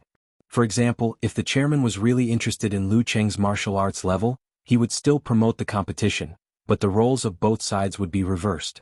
What should I do? What should I do? Under everyone's gaze he was anxious and irritated. Sweat poured out crazily and drenched his vest. He looked at Lu Qing as if he was looking at a demon king. He mumbled incoherently and looked like he was about to be scolded. Suddenly he had a flash of inspiration and an idea came to him. He said in a frightened tone, "Master, Senior Brother Zhou, something happened in the martial arts school. I couldn't reach them on their phones, so they sent me a message on QQ. Let's go back quickly and talk while we go." Ning Xuanli, Zhou Jingyao and the rest gasped. All kinds of guesses came one after another. Yao Kang's expression did not seem to be fake. "Chairman, something urgent happened at home. Can we spar with Lu Qing next time?" Ning Xuanli dared not delay and did not have time to think about the details, so he looked at Wei Renjie. Wei Renjie frowned slightly and immediately relaxed. He nodded and said, "Since it's urgent, you should go back quickly. If you need help, just call Huang." Goldie was his secretary. Zhou Jingyao glanced at Lu Qing helplessly. He had wanted to use this opportunity to please the chairman, but now he could only smile bitterly and say, "Lu Qing, let's find another chance in the future." Lu Qing didn't know what had happened, so he politely replied, "Nothing." The Mingwei Martial Arts School was a time-honored shop for many years. What major changes could there be? In just 1 minute, under the lead of the panicked Yao Kang, a group of people from Mingwei Martial Arts School hurriedly left the Beiyuan Martial Arts Stadium, leaving Lu Qing and the referee standing in the arena in a daze. Seeing his classmates looking back at him, Lu Qing spread out his hands and said with a self-mocking and helpless smile, "It's a pity that I won't be able to show everyone my young hero Lu's elegance today." Puff. Some of the students who had overheard the previous conversation burst into laughter. Others also felt that Lu Qing's response was appropriate and humorous. He easily resolved the awkwardness and unconsciously revealed a smile. "Qing, I think you have a talent for crosstalk." Du Liu teased Lu Qing as he walked off the stage. "Yeah, you're so funny," Chao Lele added. Lu Qing shook his head and said seriously, No, you're wrong. If it's crosstalk, I'm at most a supporting actor. There's someone else who's the funny one. I can't catch up with him." "You really think so?" Chao Lele and the other students burst into laughter again. The atmosphere became unusually relaxed. Qiu Hailin laughed for a while and pretended to be regretful. "It's a pity that we didn't get to see young hero Lu's powerful martial arts today. When will you have time to show us a move or two?" "If there's a chance," Lu Qing answered with a smile, unperturbed. Jiang Fei, who was beside him, was really regretful. He whispered, "I was waiting to show off for you. What a pity that the Mingwei Martial Arts School had to be in trouble at this time." After such a scene, the students of Class 4 all knew that the scholar Lu Qing, who was not very cheerful before, had become humorous and interesting. It seemed that he also knew a little martial arts. After leaving Beiyuan, Wei Renjie returned to the city. The reunion continued. Tao Xiaofei took Old Wu and the others to the chess room. Du Liu, Xiong Tao and the others played basketball. A group of boys insisted on playing table tennis and badminton with the girls. A few of them walked outside in the cold mountain wind. Lu Qing, Jiang Fei and Cheng Qili entered the free KTV. Under Lu Qing's hint, Jiang Fei also persuaded Qiu Hailin and Chao Lele to come over to create an opportunity for Cheng Qili, who was privately known as the Prince of Love Songs. Listening to Cheng Qili singing the old song, the most beautiful, affectionately, and watching the girls whispering to each other, Lu Qing didn't have the impulse to grab the microphone. Sitting in the corner of the sofa, he took out his mobile phone and sent a message to Yen Zhika with a snickering emoji. "I almost got the limelight today." After a while, Yen Zhika sent a blank emoji. "Did some hooligans chase after the girls in your class and keep harassing them? Did you teach them a lesson? Or did someone confess to the girl you secretly like and you also stood out on impulse? At the critical moment, you snatched the bride, no rush to express your feelings? What kind of speculation are you making?" Lu Qing expressed his feelings with ellipses. "Aren't you the girl I secretly like?" At this time, the song echoed around them. "You are the most beautiful in my heart." Yen Zhika sent a smiling emoji. "Isn't this often written in novels? What kind of novel are you reading?" Lu Qing sent a dazed emoji. Yen Zhika sent a proud emoji with shining teeth. "Romance novel. Is there a problem?" "No, there's no problem. I'll beat up whoever says there is a problem." Lu Qing replied flatteringly and changed the topic. "Didn't I mention that Xioshan is going to organize a preliminaries team?" Yeah, your classmate from Gushin Martial Arts School is going to compete with Mingwei Martial Arts School in the North Garden of the conference villa. They want you to go and cheer for them. Did you challenge both of them? That's not like you. Yen Zhika pushed up her glasses and said, She knows me well. Lu Cheng felt happy in his heart and the smile on his face became bigger. My parents gave birth to me, but Coach Yen knows me well. When we met up with Gushin Martial Arts School on the way to the North Garden, we met a professional 9th pin master. He pretended to have a small conflict and attacked Dai something senior from Gushin Martial Arts School. A professional 9th pin master? Could it be the professional 9th pin master who attacked your childhood friend's gang that night? Otherwise, how could we meet two young professional 9th pin masters in Xioshan? Yen Zhika sent a contemplative emoji. Lu Qing sent a sniffling emoji. It can't be so coincidental, right? It's almost Chinese New Year. It's normal for those professional 9th pin masters to go home for Chinese New Year. Yen Zhika sent a, who am I, where am I, what am I doing emoji and said, but I don't think it's so coincidental. I recall that the next morning after your childhood friend's bar was attacked by a professional 9th pin master, Gushin Martial Arts School received a challenge from Mingwei Martial Arts School, which led to today's competition. On the way, a professional 9th pin master came to pick a fight. Is it a coincidence? Well, now that you mention it, it's possible. Wang Su said that no one was killed that day and the matter was suppressed. That professional 9th pin master really dared to move around. Lu Cheng recalled the details and found that Yen Zhika's words made sense. He praised her from the bottom of his heart. You're really wise, Coach Yen. It seemed that Wang Su's opponent was inextricably linked to Mingwei Martial Arts School. Since the professional 9th pin master's attack didn't succeed, he might as well use it on the preliminaries. Yen Zhika sent a gleaming white teeth emoji and said, Now you understand my reasoning ability? I've read countless detective novels and comics such as Sherlock Holmes, Agatha, Ling Xiao, Kenichi, Detective Conan and so on. I'm a master who has mastered 1785 secret room killing methods. Are there so many secret room killing methods? Lu Qing asked subconsciously. He used to be addicted to detective novels. Yen Zhika sent a laughing with arms akimbo emoji and said, Don't worry about these details. Please call me Detective Famous. Okay, Miss Detective Yen. Lu Qing said with a prostrating emoji. Miss, I'm not that old yet. It's not serious enough to call me classmate. Yen Zhika sent a so embarrassed emoji. Lu Qing had an idea and sent a smirk emoji. Then I'll call you Detective Fairy. Yen Zhika seemed to be speechless. Fatty Jiang glanced at Lu Qing, then turned his head to look at Chao Lele and Qiu Hailin who were singing together. He clicked his tongue and said, Qing, your smile is so *king. How do I put it? Disgusting. If you're so capable, you can also find a girl who is so disgusting. Lu Qing mocked Jiang Fei who had been single for thousands of years. Jiang Fei's expression suddenly became sluggish. He felt the cold wind and was hurt by 10,000 points. Lu Qing didn't care about him. He saw Yen Zhika finally replied. Then what? With a big smile on his face, Lu Qing typed quickly, That professional 9th pin fighter didn't directly hurt Senior Dai as I thought he would. Instead he just bumped into him and left quickly. But when they bumped into each other, I happened to be using the condensation stance and felt like I was in the desolate wilderness facing a wolf. At first I didn't pay much attention to it. But when Senior Dai started to shrink back and seemed to be unable to concentrate, I started to suspect that the professional 9th pin fighter just now had a supernatural ability to affect my mind without leaving any trace, planting fear and changing the result of the match. It's not necessarily a supernatural ability. Secret Manual of Killing and Dark Infinite Scripture have similar secret methods of spiritual aura, which are quite strange. To put it more accurately, they are the unique skills of the Death Sect and Dark Sect.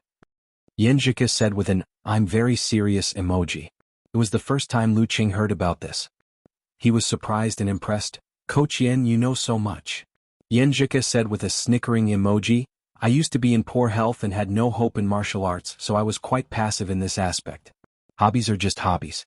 I wouldn't purposely look through Grandpa's bookcase. But now I've thought it through. Even if I can't enter the dance stage, it's still a wonderful thing to be a professional 9th pin fighter. So I'm very interested in Grandpa's bookcase and look for a few books to read from time to time. On the minibus going down the mountain, Zhou Jingyao stared at Yao Kong and said in a low voice, What's going on? The martial arts school is fine. He had already called the junior who stayed in the martial arts school. Yao Kang passed the phone to him and said, "Senior Zhou, look at these videos. They are the videos of that student, Lu Cheng's competition." His face was slightly pale with fear, but there was a hint of pride in his expression. He felt that he had stopped a plot against his own martial arts school. Zhou Jingyao looked at him suspiciously and watched the videos with the other junior brothers.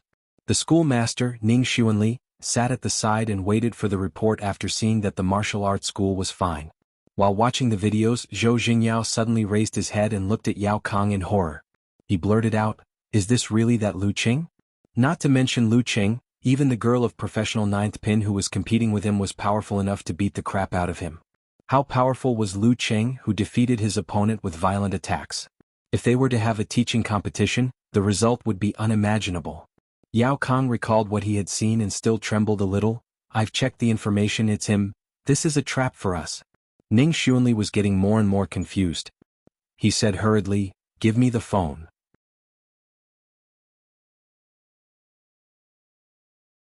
Chapter 85. It was the first time that Zhou Jingyao, Yao Kang and the rest of the disciples were trembling in fear. They were no longer as arrogant as they were before, and the hostility between their eyebrows had faded away.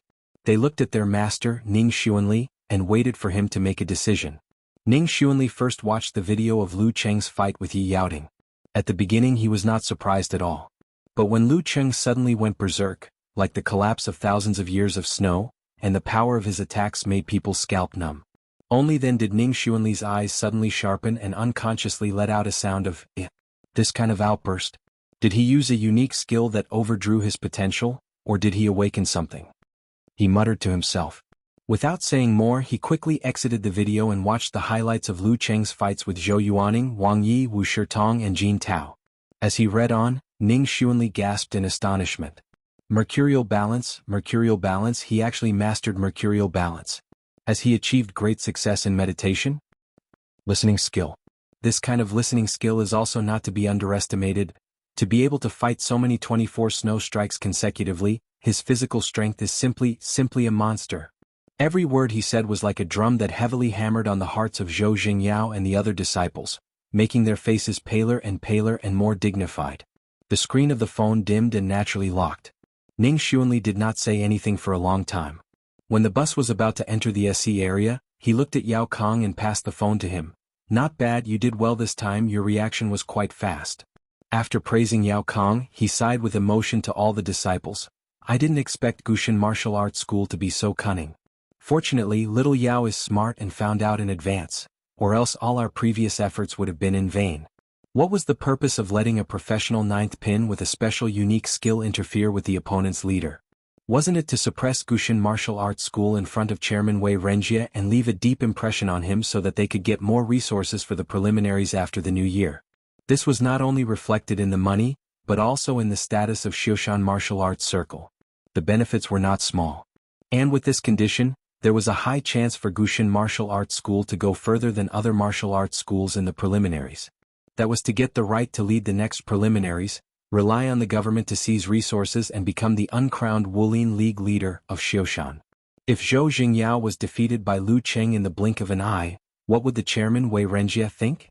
Zhou Jingyao had a shocked expression on his face.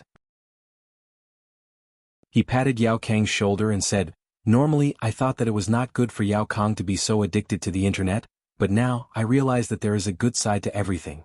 Yao Kang was praised by his master and his strongest senior brother again and again. He felt like he was floating in the air. He blurted out without thinking, "Fortunately, we also made arrangements in advance and completely defeated Gushin Martial Arts School. Otherwise, I really don't know what kind of trouble they would have caused. They could only hope that both sides would suffer." Compared to that person? After rejoicing, Zhou Jingyao couldn't help but ask curiously, "How is that possible? Then how could he defeat a fighter of professional ninth pin?" A group of disciples blurted out in disbelief. Ning Xuanli's eyes turned cloudy, he sighed. "This is an intuitive feeling brought by vigorous qi and blood. If you can get in touch with more young professional ninth pin fighters instead of old guys like me whose body is deteriorating, you will be able to confirm Lu Cheng's condition. Since he has not shown the strength of Danqi state, it is easy to come to a conclusion. Sai, it seems that you have to participate in the preliminaries. Even if you don't have the golden foundation, you still have to participate. Otherwise, if you always stay in a small place like Xioshan and don't get in touch with the masters outside, you will only become more short-sighted. Seeing that his master was so confident, Zhou Jingyao chose to believe him. He said thoughtfully, "Then how did he defeat a professional ninth pin fighter? Do I have a chance to defeat him?" He should have two talents, meditation and physical strength. The former allowed him to master a good listening skill and the basic ability of Danqi state, mercurial balance. The latter allowed him to not worry about not having enough physical strength to support his strength. When he fully utilized his strength and restrained his opponent, it would not be strange for him to win. Ning Xuanli sighed and said, "Jingyao, don't be fooled by his lack of professional ninth pin physical fitness. If you really fought with him, there would only be one result, and that would be a crushing defeat. As for how crushing it would be, it would depend on your performance." Zhou Jingyao felt lucky again. "Luckily I didn't fight with him, or else the consequences would be unimaginable. That would be a huge loss of face." Looking at the curious and frightened eyes of Yao Kong and the other disciples, Ning Xuanli continued, "Compared to that guy, I'm not sure where his last burst of strength came from, so it's hard to judge. I can only say that his conventional strength is definitely weaker." The disciples nodded slightly and each had their own thoughts. Suddenly, Zhou Jingyao's expression changed. He said in a low voice, "Is Gushan Martial Arts School going to promote him as the leading fighter of the preliminaries? He graduated from No. 1 middle school, so he should be a master born and bred in Xioshan. If that was the case, the advantage that master and the rest of them had painstakingly planned for would be gone. The formation of the team for the preliminaries would definitely seek the opinion of the leading fighter." Yao Kong and the others suddenly woke up. They did not expect Gushan Martial Arts School to have such a drastic move. Panic appeared on their faces. According to the original plan, they planned to use this advantage to recommend a professional powerhouse who had some connections with them after they had obtained the right to take control of the competition. "Master, should we quickly contact a few professional masters from Xioshan?" a disciple quickly asked. Ning Xuanli waved his hand, his cloudy eyes were calm. "Don't worry, it's not a good thing for all the martial arts schools to decide on the leading fighter too early. You guys can see for yourselves, and Lu Qing will not be the leading fighter." "What? Master, why are you so sure? You don't even know him?" Yao Kong asked blankly. Ning Xuanli chuckled. "He has the strength close to professional level at the age of 18, and possesses the two great talents of meditation and physical strength. Would such a person like him be interested in the leading fighter of the preliminaries in a small place like Xioshan? Moreover, he's studying in a university in another city. Wouldn't it be tiring for him to travel back and forth once or twice a week? Money makes the world go round. As long as the conditions are right, why can't he join a hometown team? Isn't he studying in a university to earn money?" Zhou Jingyao frowned. Ning Xuanli calmly replied, "His fighting style is 24 blizzard strikes, and he has already mastered it. Obviously, he has inherited it and has his own way of development. If he really wants to gain more combat experience, he doesn't lack methods, and he won't be too concerned about money for now. Alright, let's not talk about this anymore. He probably helped Gushan Martial Arts School because of his classmate, Qin Rue. This kind of person with potential and inheritance may have the potential to become a high-ranked dance stage fighter in the future. Even if you can't rope him in, don't offend him. We won't be in the same circle for a long time, and there won't be any conflicts of interest. Understand?" Zhou Jingyao, Yao Kong and the rest nodded solemnly. Understood. To be honest, after discovering that Lu Qing was so strong and so young, as one of the few masters in Xioshan, Zhou Jingyao was a little in awe and also a little jealous. He was afraid that Lu Qing would steal the limelight and occupy the position. Now that he heard his master's explanation, he immediately calmed down and was more in awe and admiration. "That's right, we won't be in the same circle. What's the point of fighting?" Ning Xuanli half closed his eyes again as usual and sighed in his heart. "Of course you won't be in the same circle. How can a sparrow and a swan be in the same circle?" In the free KTV of the conference villa, under the urging of Jiang Fei and Lu Qing, Qiu Hailin generously sang an old song with Cheng Qili. Their voices echoed in the room, each with its own unique characteristics. While listening to the song, Lu Qing was still holding his phone and chatting with Yanjika about what happened before. He had already reached the end of the conversation. It's a pity that something happened to Mingwei Martial Arts School at that time. Otherwise, I would have already shown my power and made my classmates' jaws drop to the ground. Yanjika laughed while covering her mouth. That's right, that's right. I'm still waiting for young hero Lu to make a dazzling appearance and shock Xioshan so that I can feel honored. At that time I can tell those who don't believe me.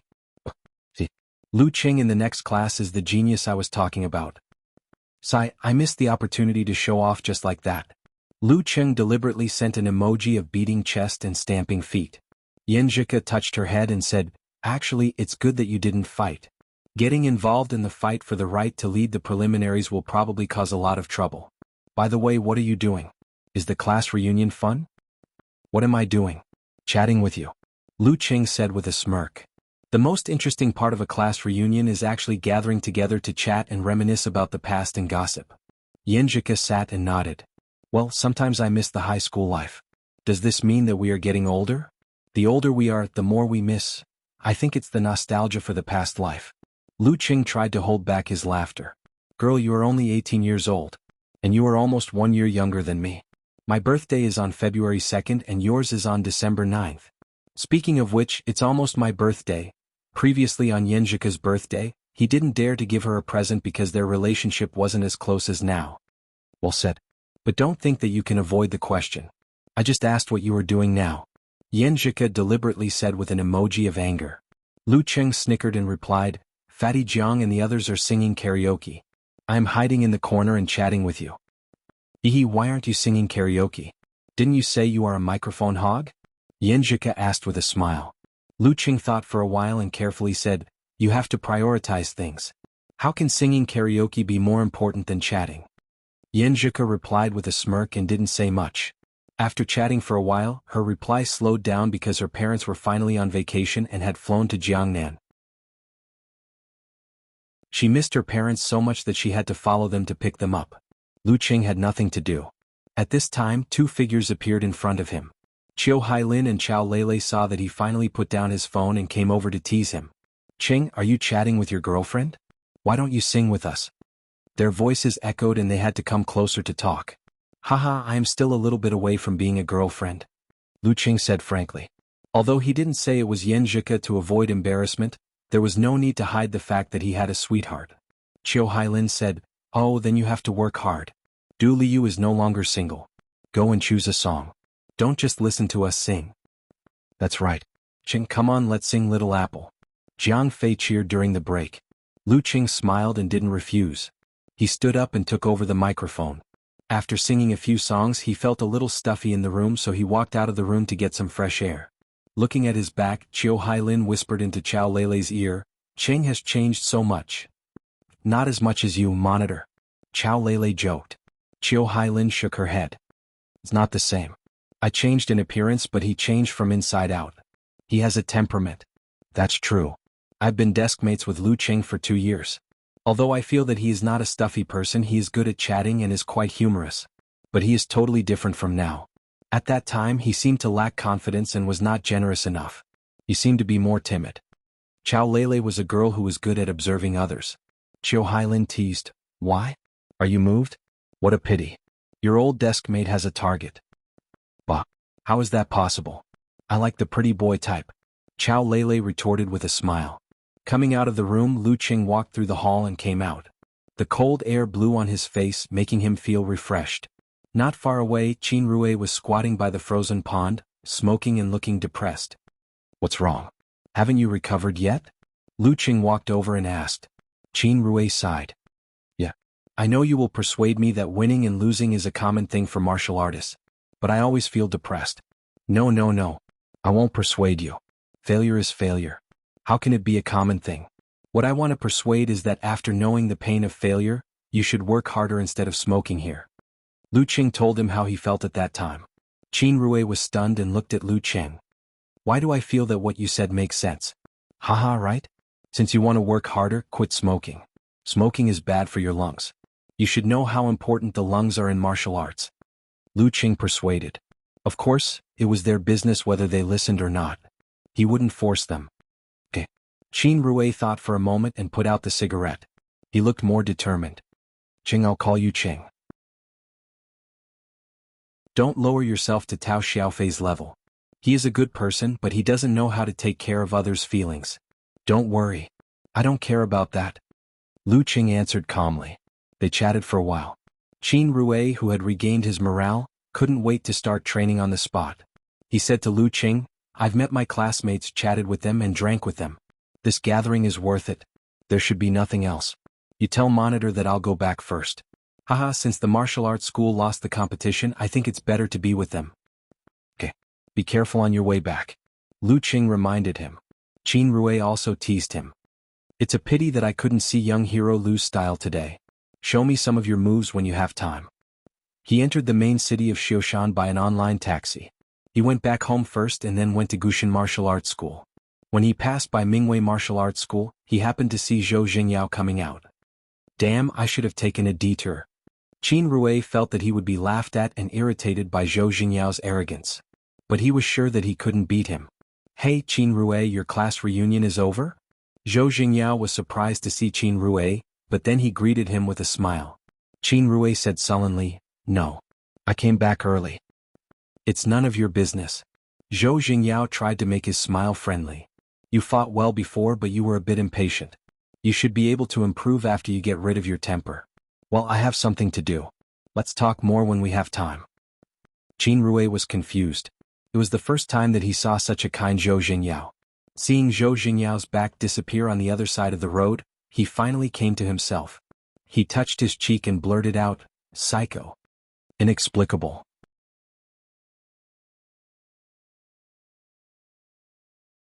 Chapter 86. Watching Qin Rui leave, Lu Qing retracted his gaze and looked at the frozen pond in front of him. Faint sounds of mahjong tiles colliding, indistinct singing, the sound of a basketball hitting the ground, and the cheerful laughter of his classmates could be heard. In front of him was his reflection on the ice, as if he had traveled back in time from high school. At that time, his face was not well defined enough. At that time, his body was thin and he often felt tired. At that time, he was not generous enough and was timid in his words and actions. It was not because he was introverted and did not like to deal with unfamiliar people, but because when facing others, unless he had a very good relationship with them, he would always think too much. He would worry about whether his words would be ambiguous, whether it would be inappropriate, or whether his words would leave a bad impression on others. He had too many scruples and thought too much, so he became more and more anxious, and the more anxious he was, the worse his performance was. But now, through the example of little Ming, the high spirit brought by the training of martial arts, and the confidence accumulated by the victories in the challenge tournament, he finally understood that many times, there was no need to think too much or care too much about other people's opinions. Just like in a martial arts competition, being overcautious and hesitant would only lead to failure. Similarly, many times what one said was secondary. As long as the words conveyed the idea, it was enough. The most important thing was to use this to show confidence and sincerity. Of course, it was not wrong to be a little humorous. Thoughts fluctuated and Lu Cheng's mind gradually settled down. His classmates were still singing, playing basketball, playing chess and climbing. It seemed that he was the only one, looking for peace in the bustle and reminiscing about the past in the cold wind. Familiar voices came into his ears one by one. In a trance, he seemed to be back in high school. It was hard and depressing, but at that time, it was really hard and depressing. When the sun had just risen, he had already sat in the classroom and started the morning self-study. It was already late at night and he hadn't returned home yet. Taking advantage of the time when the evening class was over, he hurried to do his homework and discuss with the students who lived on campus.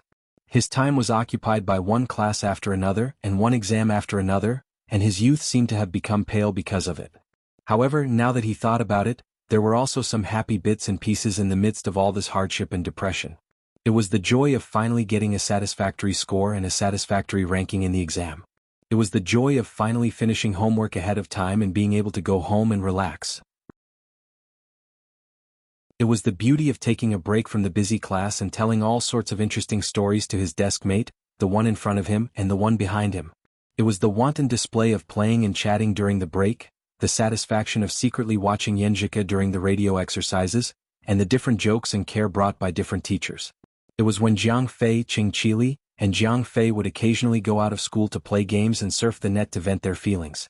It was when they fervently chased after martial arts masters and collected their posters. It was when they crazily slept until noon on holidays. It was when they read novels intermittently in their free time. Bit by bit, yesterday repeated itself. This was his flowering season and rainy season. This was his high school life. This was his youth that he could never go back to. The cold wind blew in his face. Lu Cheng suddenly laughed because he thought of a saying, man is a vulgar animal. In the present, which is full of variables and unknowns, he is like a hungry beast. He will only wolf down his food and taste it. When everything is over and he recalls the past, the little bit of beauty will ferment and be able to taste it. However, it can no longer be reproduced. No wonder there was such a thing as the rebirth novel. Sometimes it was not about changing history but about savoring the past. After sighing with emotion for a long time, he suppressed these thoughts and returned to the KTV box. He sang while chatting with Yenjika. At 4 o'clock they felt it was too stuffy here, so they went out for a walk. Looking at the beautiful mountain scenery, breathing in the cold and fresh air, they talked and laughed about their embarrassing past. At 5:30 the tour bus came again and took Lu Cheng and the others back to Xioshan. Dinner was a whole roasted lamb. After that, there was no more activity. Everyone went back to their own homes. During the meal, some people talked with assurance, some laughed, some listened quietly, and some whispered. Lu Cheng made a fortune in silence and ate to his heart's content.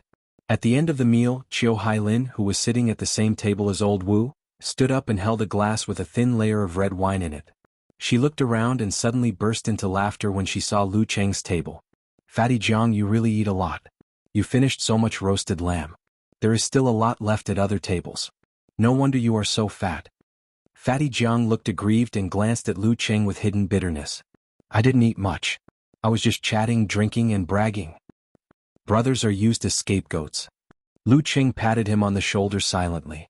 Using this topic to attract the attention of all the classmates, Chiu Hailin said in a clear voice, for this class reunion, let's start off with a toast to Teacher Wu and Teacher Xen.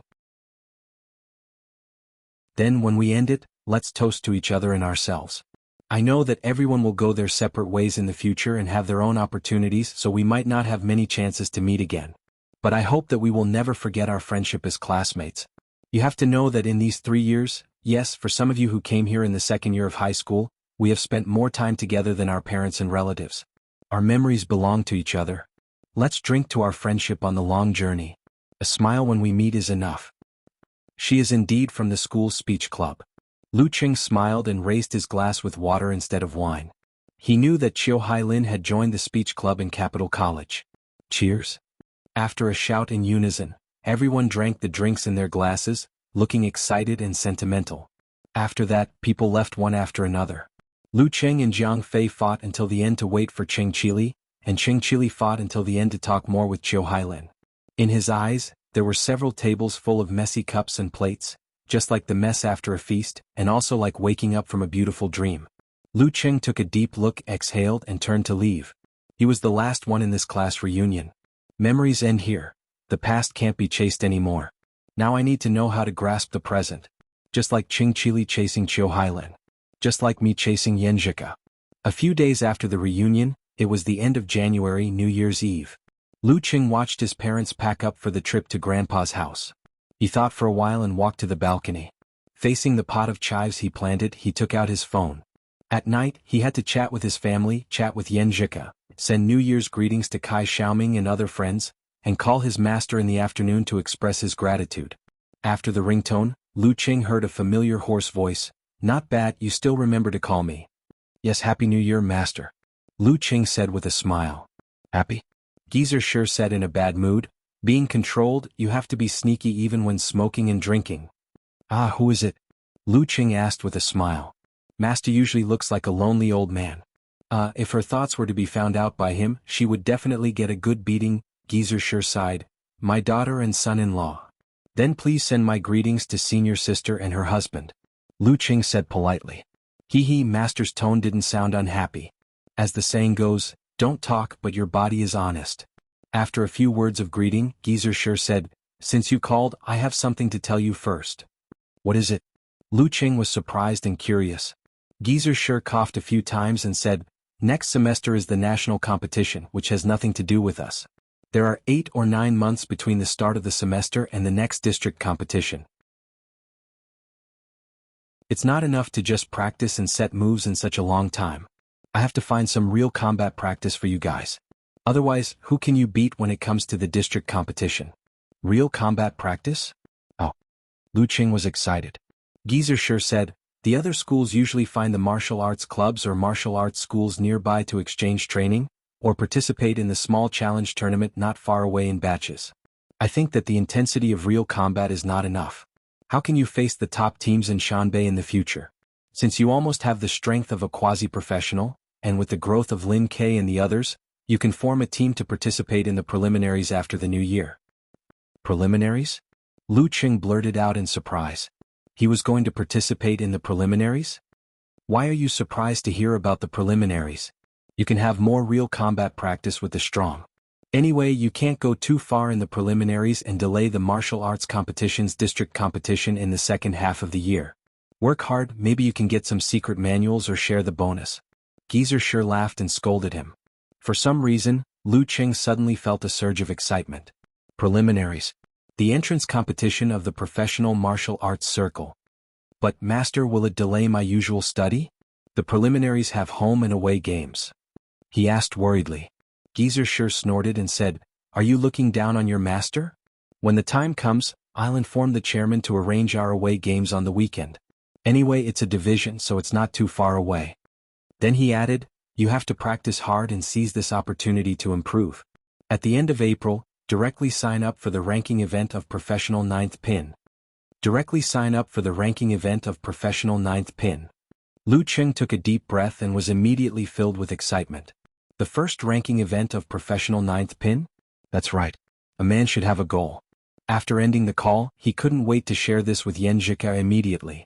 But after thinking about it, he decided to wait until the new year and then call her to tell her. Then he would have an excuse to enter the new year with Yan Zhika while listening to the sound of firecrackers and each other's breathing. Then he could occupy her time from the old year to the new year. I'm so smart. Back in the living room, Lu Qing saw that his parents were almost done with tidying up. He quietly went back to the room and took out the gifts for them.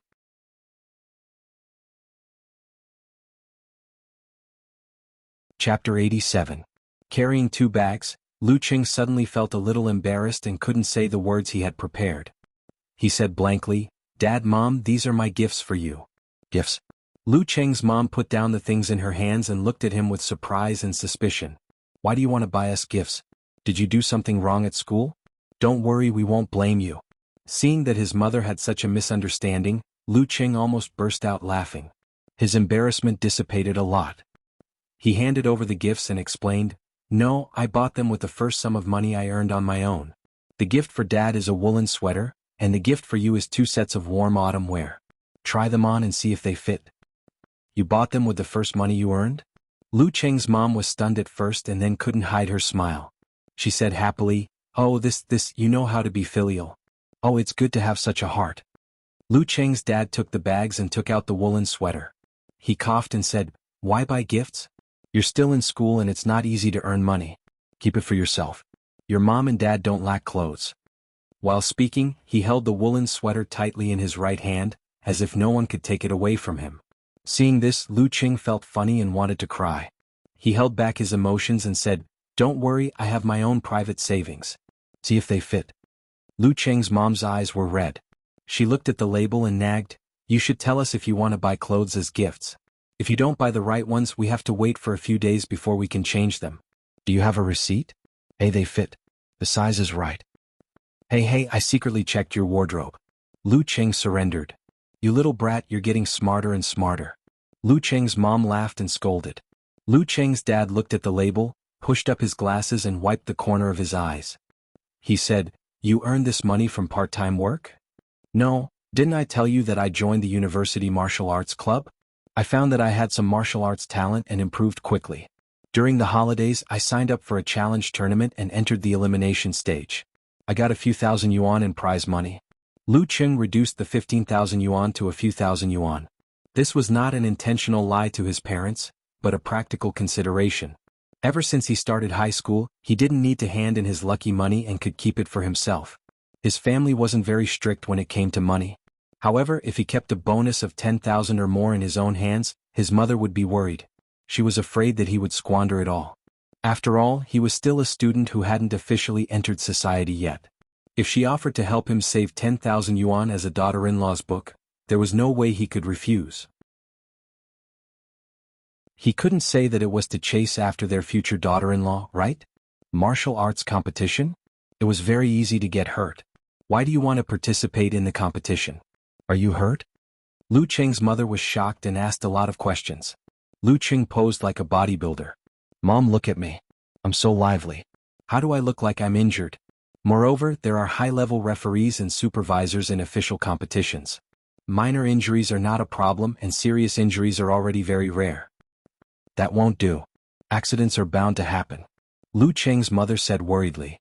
Lu Cheng smiled and said, if you really want to talk about accidents, it's not safe to take the bus. Can we not take the bus? Bah. Don't jinx it. Lu Cheng's mother waved her hand. At this time, Lu Cheng's father opened his mouth and said with a smile, Okay, don't say any more. I feel that Cheng has changed a lot since he came home this time. He's more cheerful and has his own opinions. After a pause, he turned his eyes to Lu Cheng. You're now an adult. Since you've made such a choice, we respect your choice. But I just want to remind you. First, don't neglect your studies. Second, don't give up the path you've chosen. No matter how hard or tiring it is, remember that you've chosen it yourself. Yes, Dad. I've chosen the path myself. I'll finish it even if I have to kneel down. Lu Cheng replied using the popular words on the internet.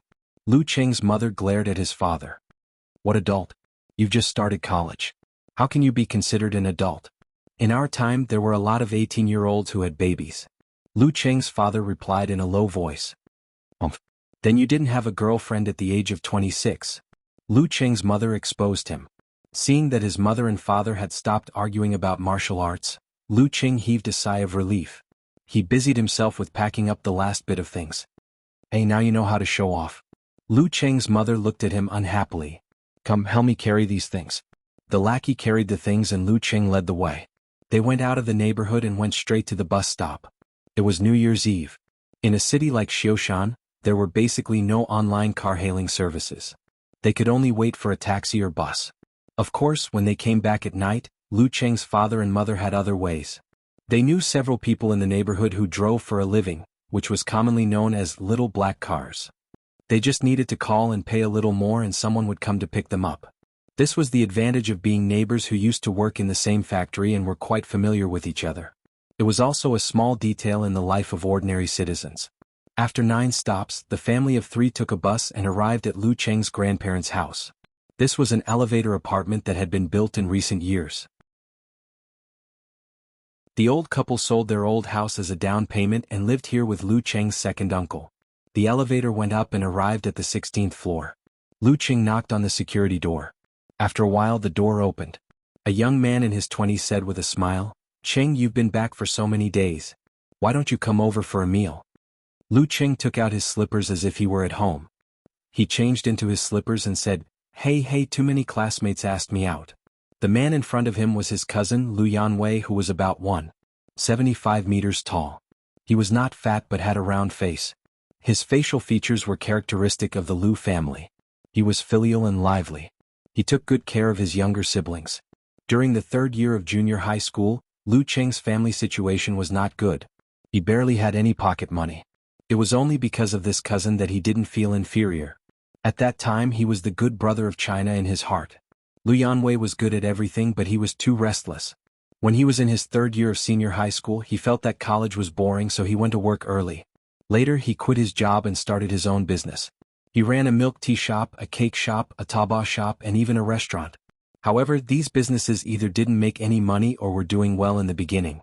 He had no choice but to close them down. After a few years, his parents, who were also his second uncle and second aunt, were almost emptied out. He had no choice but to go back to his old place to work. Not bad. You're doing well. Lu Yanwei said with a smile. He took out a pair of slippers from the shoe cabinet and handed them to Lu Cheng's parents. Big Dad, Auntie, come in. It's windy outside. Lu Cheng's father was the oldest among the 3 siblings. However, because he focused on his studies, he didn't get married until he was 27. As a result, Lu Cheng was 5 years younger than Lu Yanwei. When he entered the living room, the first thing he heard was the sound of the TV and cooking in the kitchen. A middle-aged man with white hair appeared in front of him. Second dad, grandma and second aunt are in the kitchen? He greeted with a smile. This was his second uncle, Lu Jiqiang. Well, the 3 siblings were called Jisheng, Jiqiang and Jixian. Yes. We're waiting for your mom to help. Lu Jiqiang nodded. You're so capable. What else do you need me to help you with? What's the use of being a chef? Lu Qing's mother, Qi Fong, said sarcastically. Lu Jiqiang was the best relative she always talked about. Lu Jiqiang didn't study much and chose to be a soldier. He entered the cookhouse class. After he transferred, he got married and became a driver in the Xioshan City Health Bureau. As a car driver, he often got close to the leaders and had a good chance of becoming their confidant and getting a better career. However, the leaders changed again and again. After the other drivers left, he was still just a driver. In the words of his colleagues, this person had a bad mouth and was mean. Even if he didn't show it in front of the leaders, rumors would spread.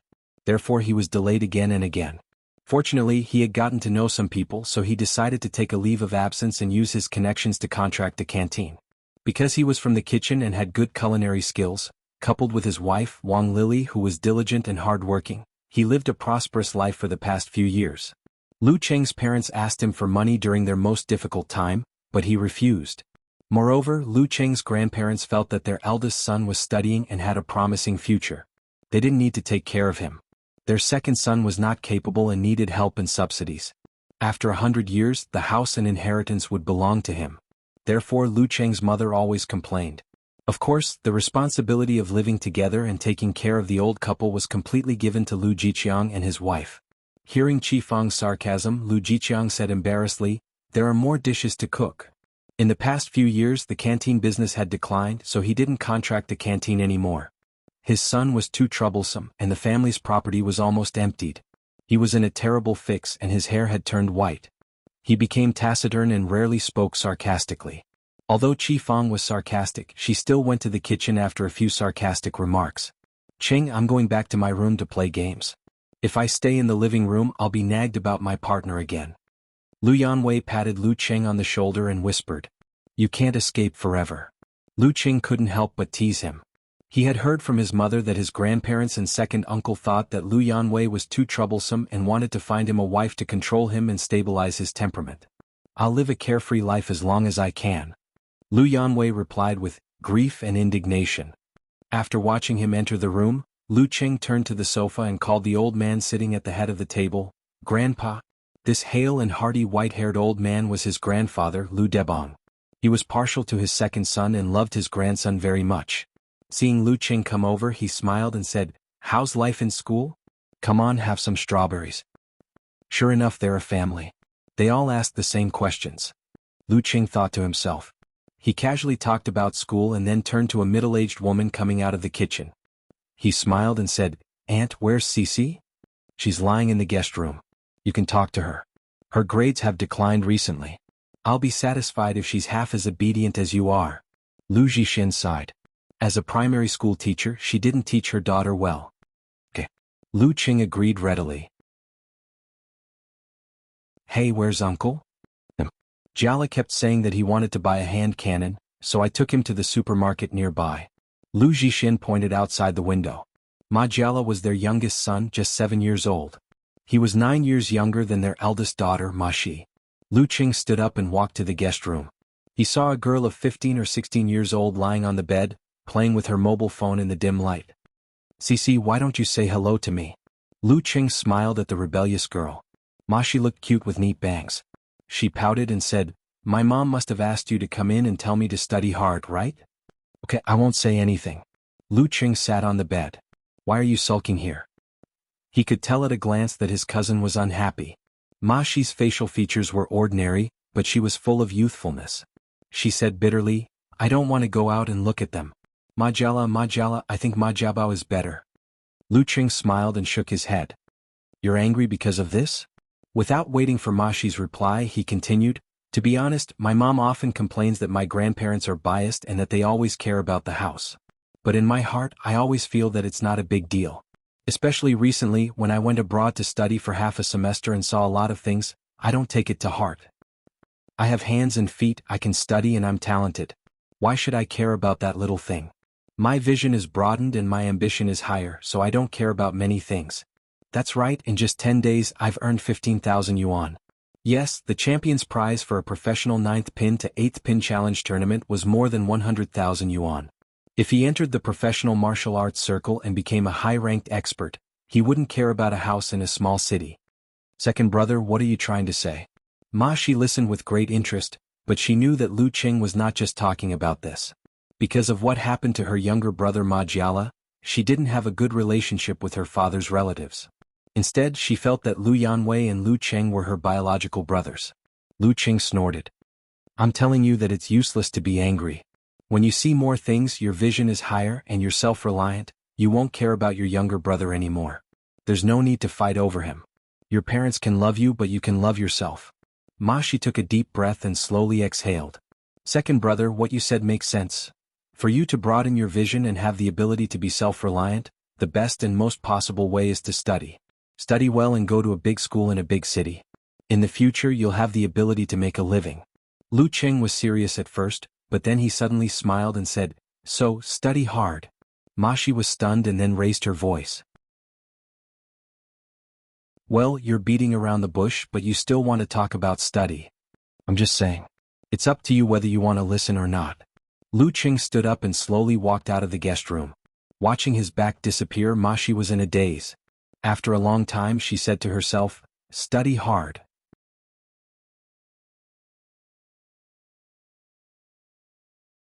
Chapter 88. Back in the living room, Lu Qing sat on the other side of the sofa. While listening to the adults chatting, he took out his phone and sent a message to Yanjika. I've sent out the gifts. My parents like them very much. They said the design is very good. Yanjika said proudly with her teeth shining, Look at whose taste it is. That's right. Your taste is much better than mine. Lu Qing complimented, Coach Yan, please guide me in the future. Yanjika sent a shocked emoji, What else do you want to learn other than martial arts? Yeah. You're my life coach. Lu Qing sent a snickering emoji. You'll help me solve my single problem. Yanjika sent an emoji of touching its chin and pondering. How can someone be your life mentor so casually? No matter what, we still have to pass the 81 trials. What tests? I'm ready. Lu Qing sent a roaring emoji. Yanjika sent an emoji rolling its eyes. I haven't decided yet. Let's talk about it later. Alright then. Just now when my parents received the gift, they were saying, Aya, keep the money for yourself, while clutching the clothes tightly as if they were afraid that I would snatch it back. Lu Qing diverted the topic. Yanjika covered her mouth and laughed. Adults are all like this. Although they say no, their bodies are very honest. While they were chatting casually, Lu Qing listened to what his grandparents were talking about. At the same time, he sent New Year greetings to Kai Zongming, Zhao Chong, Jiang Fei and other friends on QQ. At the same time, he browsed the Longhu Club forum. The forum was in a festive mood. Posts from friendly forum members were everywhere. Lu Qing glanced through them and found the post of the little girl Wonton Seller, replying to it with one sentence. Not long after, Wonton Seller at him, Little Tiger, why haven't I seen you online recently? Are you busier during the holidays? Yes, I'm busy. I'm busy with training, visiting relatives and meeting my high school classmates. But I'm also browsing the forum, just lurking and not talking. Lu Qing replied. Due to the poor learning environment in junior high school, he didn't have much in common with his classmates and had stopped contacting them. The remaining few were basically childhood friends like Wang Su from kindergarten to junior high school. Wonton Seller sent a funny emoji, Are you here to wish everyone a Happy New Year? Yes, Happy New Year. Lu Qing replied. Wonton Seller raised a big finger and shook it, Insincere. Quick, join this group and send red envelopes to snatch them. Seeing this group ID, Lu Qing copied it and switched to QQ. He chose to search and found that the group name was Longhu Club Forum Spam Group.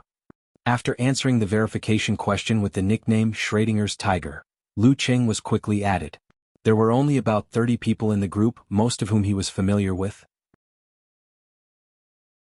For example, the forum moderator, Pig Riding Knight, Wonton Seller, Above the Sky, A Plumber Eating Mushrooms, Aquamarine, Brahmin, Unparalleled Dragon King, Okamoto's Love, Invincible Punch, Road to the Arena, and so on. Lu Qing chuckled softly and sent a red packet of 20 RMB. In the blink of an eye, all the red packets were received. Pig Riding Knight said, Welcome Little Tiger. How's your martial arts training going? Not bad. I'm almost at the professional level. Lu Qing deliberately sent a laughing emoji with arms akimbo. Road to the Arena laughed. You have to explain the specific meaning of the word fast. In terms of the scale of the universe, 3 to 5 years is unimaginably fast. The others joked one after another. The atmosphere was quite lively. Just then, Brahmin sent a red packet with 20 red packets of 10 yuan. Lu Qing was inexperienced in snatching red packets. He missed the red packet as he was chatting with Yenjika. He had to look at Brahman's profile picture. She must have used a picture of herself. Her hair was braided on both sides, hanging in front of her body. She had delicate features and looked quite cute. She's really a kid in the first grade. Lu Qing whispered to himself. He had heard on the forum that Brahman had just graduated from primary school and looked very childish. Her post seemed to confirm this, but he couldn't be sure after seeing the picture with his own eyes. Those who have received my red packet, go and support this post for me. Brahman sent a whip-waving emoji with a link to the post. Although he didn't get a red packet, Lu Qing clicked on it out of curiosity. He saw the title, Lu Qing Forum is here to give a New Year's greeting. Welcome to visit again and increase your popularity, Lu Qing Forum? What the hell is this? Lu Qing's mouth was half open. He was stunned. There is such a thing as Lu Qing Forum? He was stunned for a moment and clicked on the link in the post. The new forum page opened. The first thing he saw was his own picture standing in the arena. Damn, it's really my forum. When was it set up? Lu Qing was surprised, excited, and happy at the same time. He looked down at the introductory text of the forum. This is the private forum of Lu Qing of the Martial Arts Club of Songqing University. Everything about him is recorded here. Welcome to join us and protect his growth. Protect. Lu Qing muttered to himself. He looked at the moderator position and saw an ID called Eternal Nightfall, while the deputy moderator was called Brahman. She really sees me as her new idol? For a moment, Lu Qing was a little proud and complacent. He swiped and clicked on the top post, about Lu Qing. In the main post, Eternal Nightfall wrote, Lu Qing is a student of Songqing University and a member of the Martial Arts Club. He participated in the first Phoenix Cup Warrior Sage Candidate Challenge tournament and got the 8th place as a fighter with no rank. He defeated 2 mighty ones of professional 9th pin.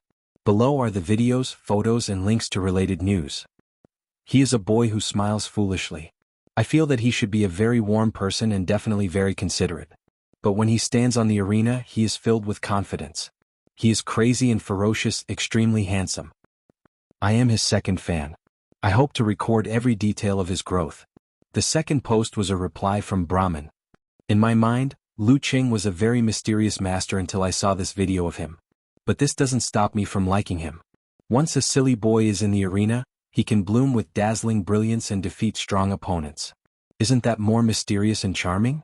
I am his first fan. I hope to accompany him as he grows. Lu Qing's expression became softer and softer as he read, and his smile became more and more obvious. But he said, this dark history spreads fast. After exiting the top post, he saw the videos, photos and related news of the Warrior Sage Candidate Challenge tournament. They were classified and organized very clearly. They were more complete than his own. In addition to these posts, there was also a return visit post from Pig Riding Night, and a puzzled post from Eternal Nightfall.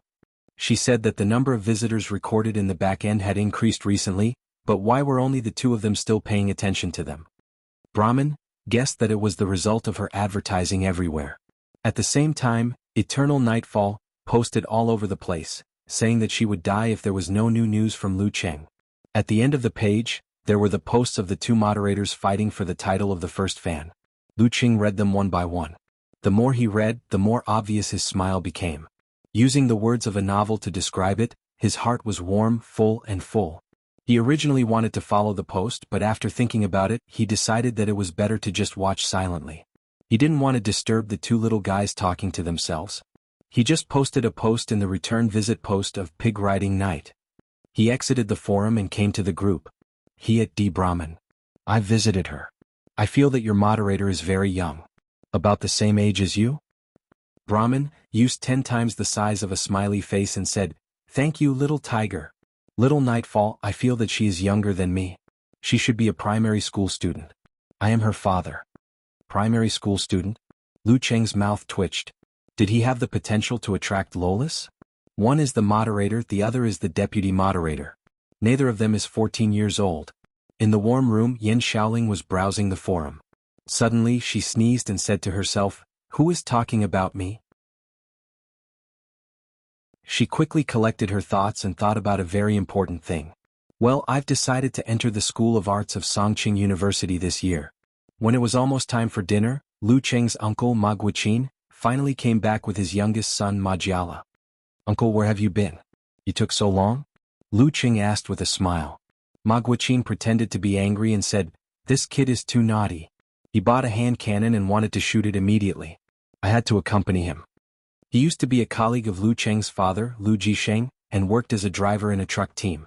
After the company went bankrupt, he was bold enough to ask a few of his colleagues to help him with long-distance freight transportation. It was very tiring, but he also made some money. In recent years, after the rise of online car hailing, he simply quit and bought a car with his savings. At the same time, he also worked part-time as a personal assistant. Speaking of which, most of Lu Cheng's family came from that bankrupt company, which was also a characteristic of that era.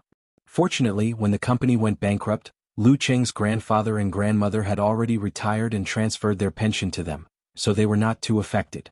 For a period of time, Lu Cheng's family was very poor.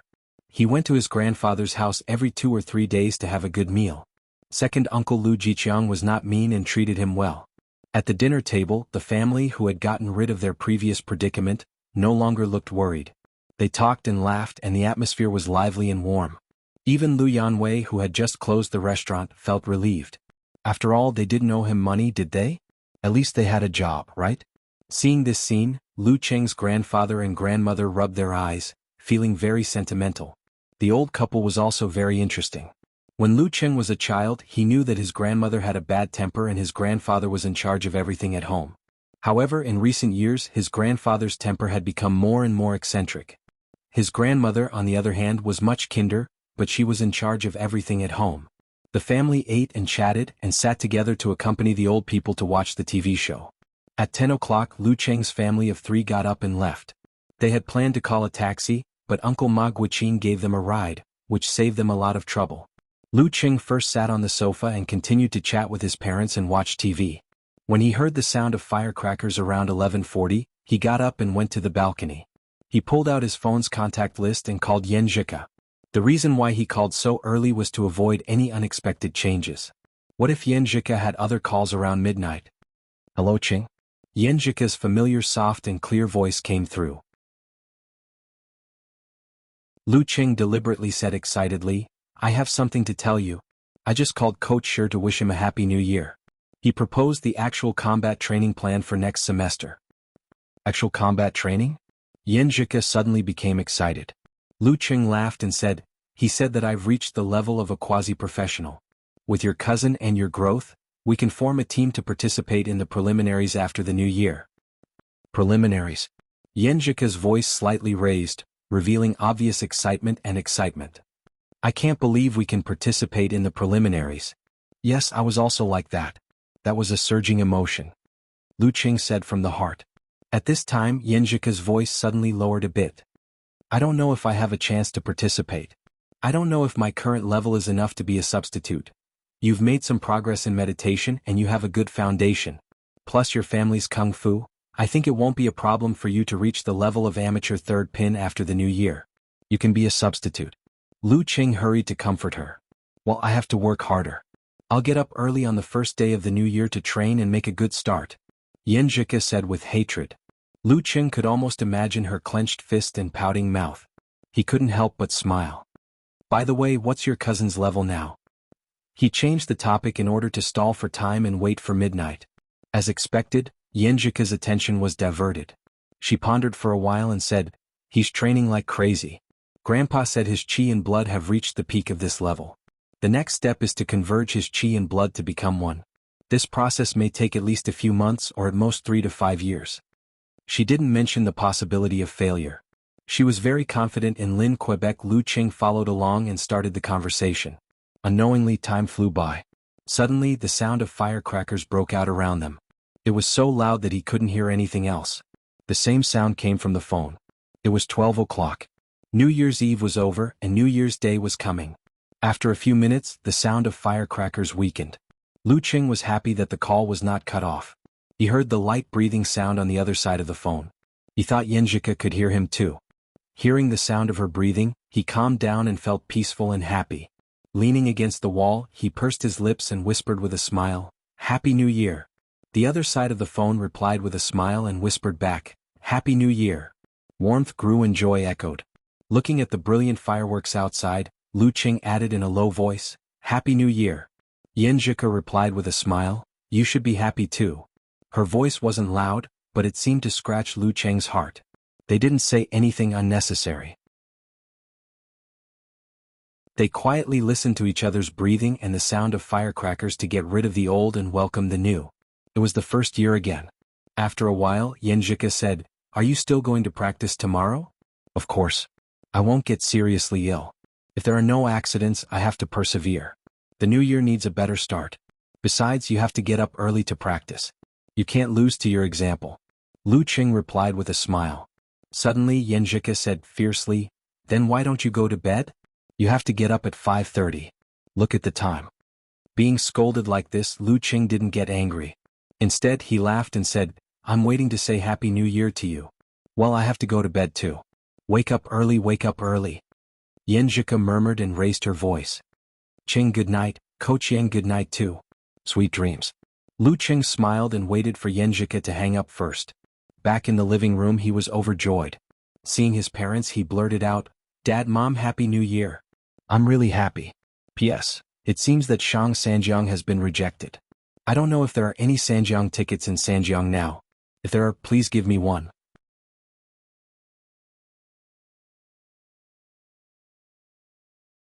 Chapter 89. Lu Cheng's parents were confused by Lu Cheng's sudden blessing. They stared at him blankly and didn't respond, as if they were hallucinating. After a few seconds, Lu Cheng's mother, Qi Fang, laughed and said, "Why are you saying this to your family? Do you have to be so polite? It's just a whim."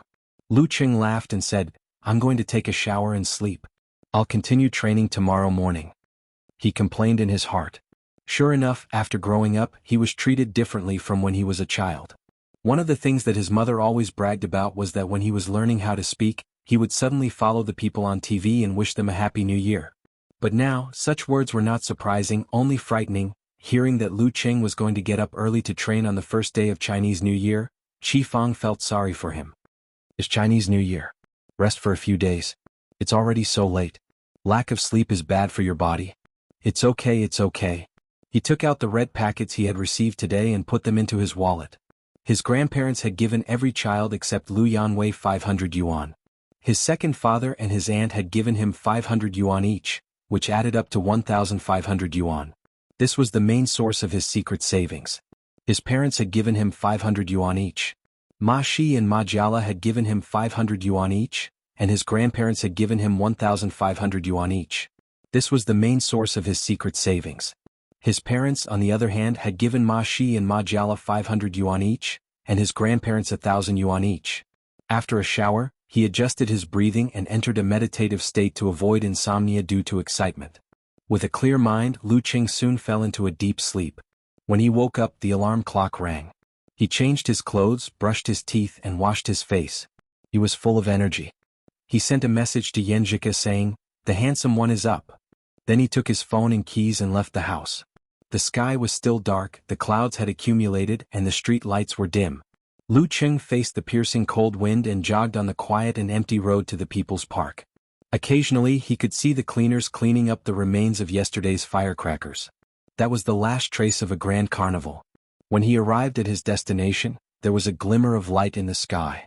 But because it was the first day of Chinese New Year, the place was not as crowded as usual. Only a few old men were still training, so he didn't have to go to the other side of the artificial lake and easily found a secluded place. Yin-yang stance, condensation stance, training routine, 24 blizzard strikes, lightning and fire stance, big and small hand wrap. A new year must have a good start. Inside the Gushan martial arts school, Dai Linfeng, Qin Rue, and the others were sleeping all over the place. Beer bottles and bowls with leftovers could be seen everywhere. If it wasn't for the heating and blankets in this room, one or two of them would have frozen to death. Dai Linfeng's phone kept vibrating, waking him up from his deep sleep. He rubbed his head and looked around blankly as if he had amnesia. When he picked up his phone, he finally remembered why he was sleeping here. It was New Year's Eve last night. After spending the New Year with his family, he received a call from Qin Rue and the other senior and junior brothers, saying that they wanted everyone to stay up late and be happy, so that they could relax for the selection competition after the New Year. "Hey Xiaofei. What's the matter? Why are you calling so early?" He saw that the caller was Tao Xiaofei the playboy. Outside the window the sky was just getting bright. Tao Xiaofei lowered his voice. He was a little excited and nervous. "Brother Feng, guess who I saw?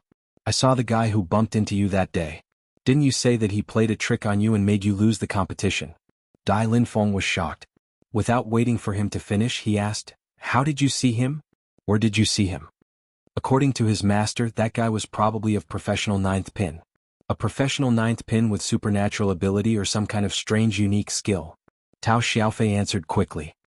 "Last night, after our family celebrated Chinese New Year, I went out to the bar again. Then I heard that there were some new girls in Crown's bar, so I went there with them and played until dawn. I took one out and planned to have some car sex with her at the nearby Tongxiu River. Then I saw that guy practicing on the embankment. Yes, it must be him. I remember that feeling very clearly. Brother Feng, do you want to take revenge? Take your brothers and surround him. 2 fists can't beat 4 hands. What can he do?"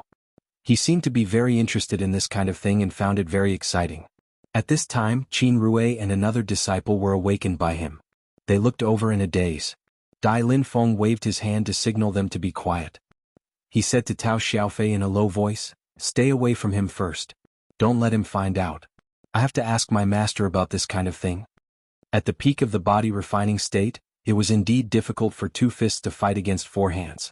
5 or 6 amateur third pin masters were enough to surround him and kill him. Even ordinary people with knives and daggers would stand a chance if they had more people. But the question was, how many casualties could they withstand? How much would they be willing to pay? For example, if 5 or 6 amateur third pin masters wanted to surround and kill a professional ninth pin fighter, they would have to sacrifice at least half of them. This was without considering the collapse of morale. Dai Linfeng didn't want to see his fellow disciples die in front of him, not to mention dealing with the aftermath that gave him a headache just thinking about it. Therefore he was worried about direct revenge and decided to discuss it with his master, Chu Weikai. He quickly hung up the phone. Without looking at Qin Rui and the others, he dialed his master's phone. Chu Weicai's qi and blood began to decline. He slept early and woke up early. At this time he was already eating longevity noodles on the first day of the new year. He picked up the phone and said, "Hello. Master, I have a friend who saw that professional ninth pin. He's still in Xioshan." Dai Linfeng said concisely. Chu Weikai put down the chopsticks in his right hand and lightly tapped the table. After a moment of silence he said, "Don't get involved in this matter. The storms of the Jianghu aren't something you can handle right now. Just give Zhang Mingle a call and tell him the news." "Yes, master." Dai Linfeng answered respectfully and then searched for Zhang Mingle's spare number. Zhang Mingle was the famous Master Lu in the underworld circle of Xioshan. He used to practice martial arts with his master and was an amateur first pin master in his heyday. However, after years of smoking, drinking, money and sex, it was hard to say what level he was still at. But his 2 subordinates, Zhang Biao and He Wei, were not easy to deal with either of them. They were taught by his master and restrained. If he faced any one of them, he only had a 60 to 70% chance of winning. As for his master, he used to be a professional ninth pin master in his prime. He was muddle-headed and mingled in the underworld circle of Xioshan and became one of the few big bosses. However, he was plotted against in a dispute and was seriously injured. Since then he had no hope of reaching the Dan stage. He was deeply regretful and quit. Today he often said that if it weren't for his frivolity, he would have developed the martial arts club and left Xioshan. He found the number and dialed it. After a few rings, Dai Linfeng heard Zhang Mingle's familiar voice. "Hey Junior Dai, why are you looking for me so early in the morning? I have a friend who saw that professional ninth pin master. He's still in Xioshan," Dai Linfeng said. There was a moment of silence on the other side of the phone. Then a suppressed voice came. "He hasn't left yet. Where is he?" "He's practicing on the embankment behind the Crown Bar on Tongxiu River," Dai Linfeng said honestly. "Junior Dai, as your brother, I'm very grateful. You don't have to worry about this. I'll take care of it." Zhang Mingle exhaled. After ending the call, Dai Linfeng met the eyes of Qin Rui and other brothers. He laughed and said, "Tao Xiaofei saw that professional ninth pin master who bumped into me. But our master told us not to get involved and let Master Le handle it." Qin Rui was young and full of curiosity. He took a breath and said, "Senior Dai, we won't get involved, but we can go and watch. We can meet with Tao Xiaofei and hide in the car to see how Master Lu will deal with that guy." Dai Linfeng was stunned and nodded slightly. "Okay, let's go find Tao Xiaofei." It was this guy who made him lose face in front of the chairman and caused the martial arts club to lose this year's resources. In a secret hiding place, Zhang Mingle, who was half lying on the bed, gripped his phone tightly. His facial muscles were twisted and looked extremely ferocious. He was still wrapped in bandages and dripping. That King Jian Lao Sen, he won't stop. Damn it, he still dares to stay in Xioshan. Does he really think I'm a sick cat? He gritted his teeth. That professional ninth pin master hid in Xioshan for so many days. It went without saying why. That guy wanted to try again when he felt safe. Zhang Mingle gritted his teeth when he thought of that kick and almost died. But when he saw Zhang Wei and He Biao coming in from outside, he calmed down. One of his two Vajras was on crutches and the other was tied up like a mummy. It would take at least 3 to 5 months for them to recover. He took a breath, picked up the phone and called the other men. Suzai, come over here for a while. Be careful, don't be followed. We'll talk about the details later. 15 minutes later, the 5 of them, led by Wang Su, gathered at the hiding spot. This was also thanks to the fact that the road was empty early in the morning. Zhang Mingle said seriously, that professional ninth pin master has been found. He's still in Xioshan. We can't take this lying down. We have to teach them a lesson. As he spoke, he opened the box in front of him, revealing 5 black handguns shining with a metallic luster. Then he looked at Wang Su and the other 5 and said, these are goods from the south. They're of good quality. You've tested them many times. Today they'll come in handy. Take them and kill that guy. I'll take care of the rest. When the time comes, you guys can go into hiding and come back in 1 or 2 years. Anyway, whether you succeed or not, I guarantee you won't be short of money for the rest of your life. Wang Su's expression changed slightly. Then he straightened his back under Zhang Mingle's gaze and said, don't worry, Master Lu. Leave it to us. Good. The rest of you leave your phones here in case the news gets leaked. If there are any changes, I'll tell Su Zai. After the raid on the bar, Wang Su had entered Zhang Mingle's inner circle. This time he was able to keep his phone as a communication tool. Coming out of the hiding place, they came to the back of the Crown Bar. From afar, they saw someone practicing boxing on the embankment. Suddenly Wang Su's heart tightened. He didn't feel safe. 5 men with 5 guns seemed to be very powerful. There was a high possibility that they could kill that professional ninth pin master. But they were gangsters, not policemen, soldiers, or killers. It was normal for them to touch a gun once every 2 or 3 months. To suddenly attack a professional ninth pin master, they were not sure. And the attack of a professional ninth pin master was quite terrifying. He might not be able to withstand a punch or kick. He looked at the terrain and said to the other 4 men, we can't go directly. The view on the embankment is broad. He can find us from far away. Once he escapes, we can't catch up with him. It's better to wait for an opportunity on his way back. Yes, Brother Su is right. The others agreed. Seeing this, Wang Su picked up his phone and said to the other men, I'll report to Master Lu. Slightly turning his back to the others, he dialed Lu Cheng's number first.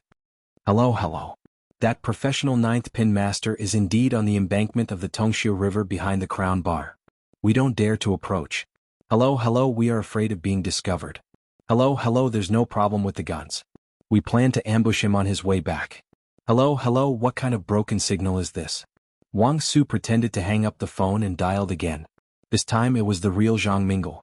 In a secluded place in People's Park, Lu Qing held his phone and pursed his lips. He was worried and angry at the same time. Do I have the ability to get involved with a professional ninth pin master who is involved in gangs, guns, and secret mental skills? I'm just a freaking freshman. Wang Su, you are trying to kill me. Do you think I owe you something? Why do you need me for this kind of thing? If you knew this, why didn't you listen to my advice?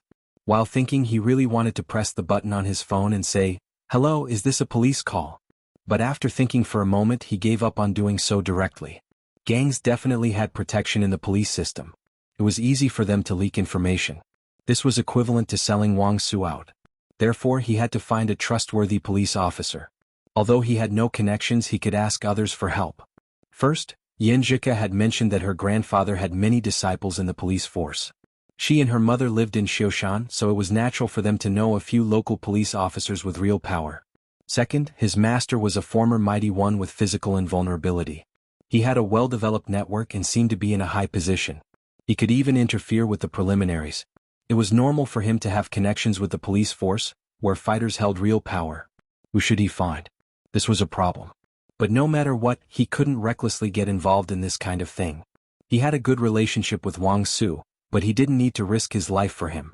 He was not Yenjika, nor was he his parents. P.S. Updated in advance on Monday. Please recommend Sanjiang tickets.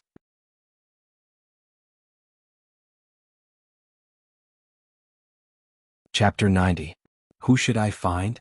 All of a sudden, Lu Cheng's mind was filled with this question. Normally speaking, it would be the most reasonable choice to ask Yenjika for help because her family was also a native of Xioshan. If she had a good relationship with the local police force, she would probably know the background of Lu and Jian Lao San so that she could avoid those protective shields and find the most suitable candidate. But there were 3 drawbacks. First, it was not Yenjika's own relationship. Even if she agreed, she would have to ask her mother or even her grandfather for help. If there was a turnover in the middle, she might be delayed or rejected. The second reason was that he usually asked Yenjika for help. It was a good thing to increase the contact between them and build feelings through interaction. He enjoyed it, but he always felt embarrassed to ask for help from her family. Maybe this was the so-called self-esteem. Third, even if Yenjika's mother and grandfather agreed, it was inevitable that they would have a bad impression of him. For example, if he was involved with the mafia, a decadent youth who was not willing to learn good things, or a troublesome guy who broke the rules with martial arts, how could he come to visit them in the future? How could he meet his father-in-law and mother-in-law? How could he pass this test? If one did not consider the future, there would be immediate worries. After thinking about this, Lu Qing quickly made a decision and dialed his master's number. While waiting for the call to be answered, he couldn't help but praise himself. I really think far ahead. Even if I haven't taken any shape yet. Hey, shouldn't you be practicing martial arts at this time? Did something go wrong? Soon, Geyser slightly puzzled voice came from the receiver. It was urgent, so Lu Qing didn't beat around the bush and said directly, Master, I need your help. I have a childhood friend. He told Geyser about Wang Su in a few words and explained the cause and effect clearly. Geyser coughed twice and said, Not bad. You know how to call me instead of rushing over to get involved.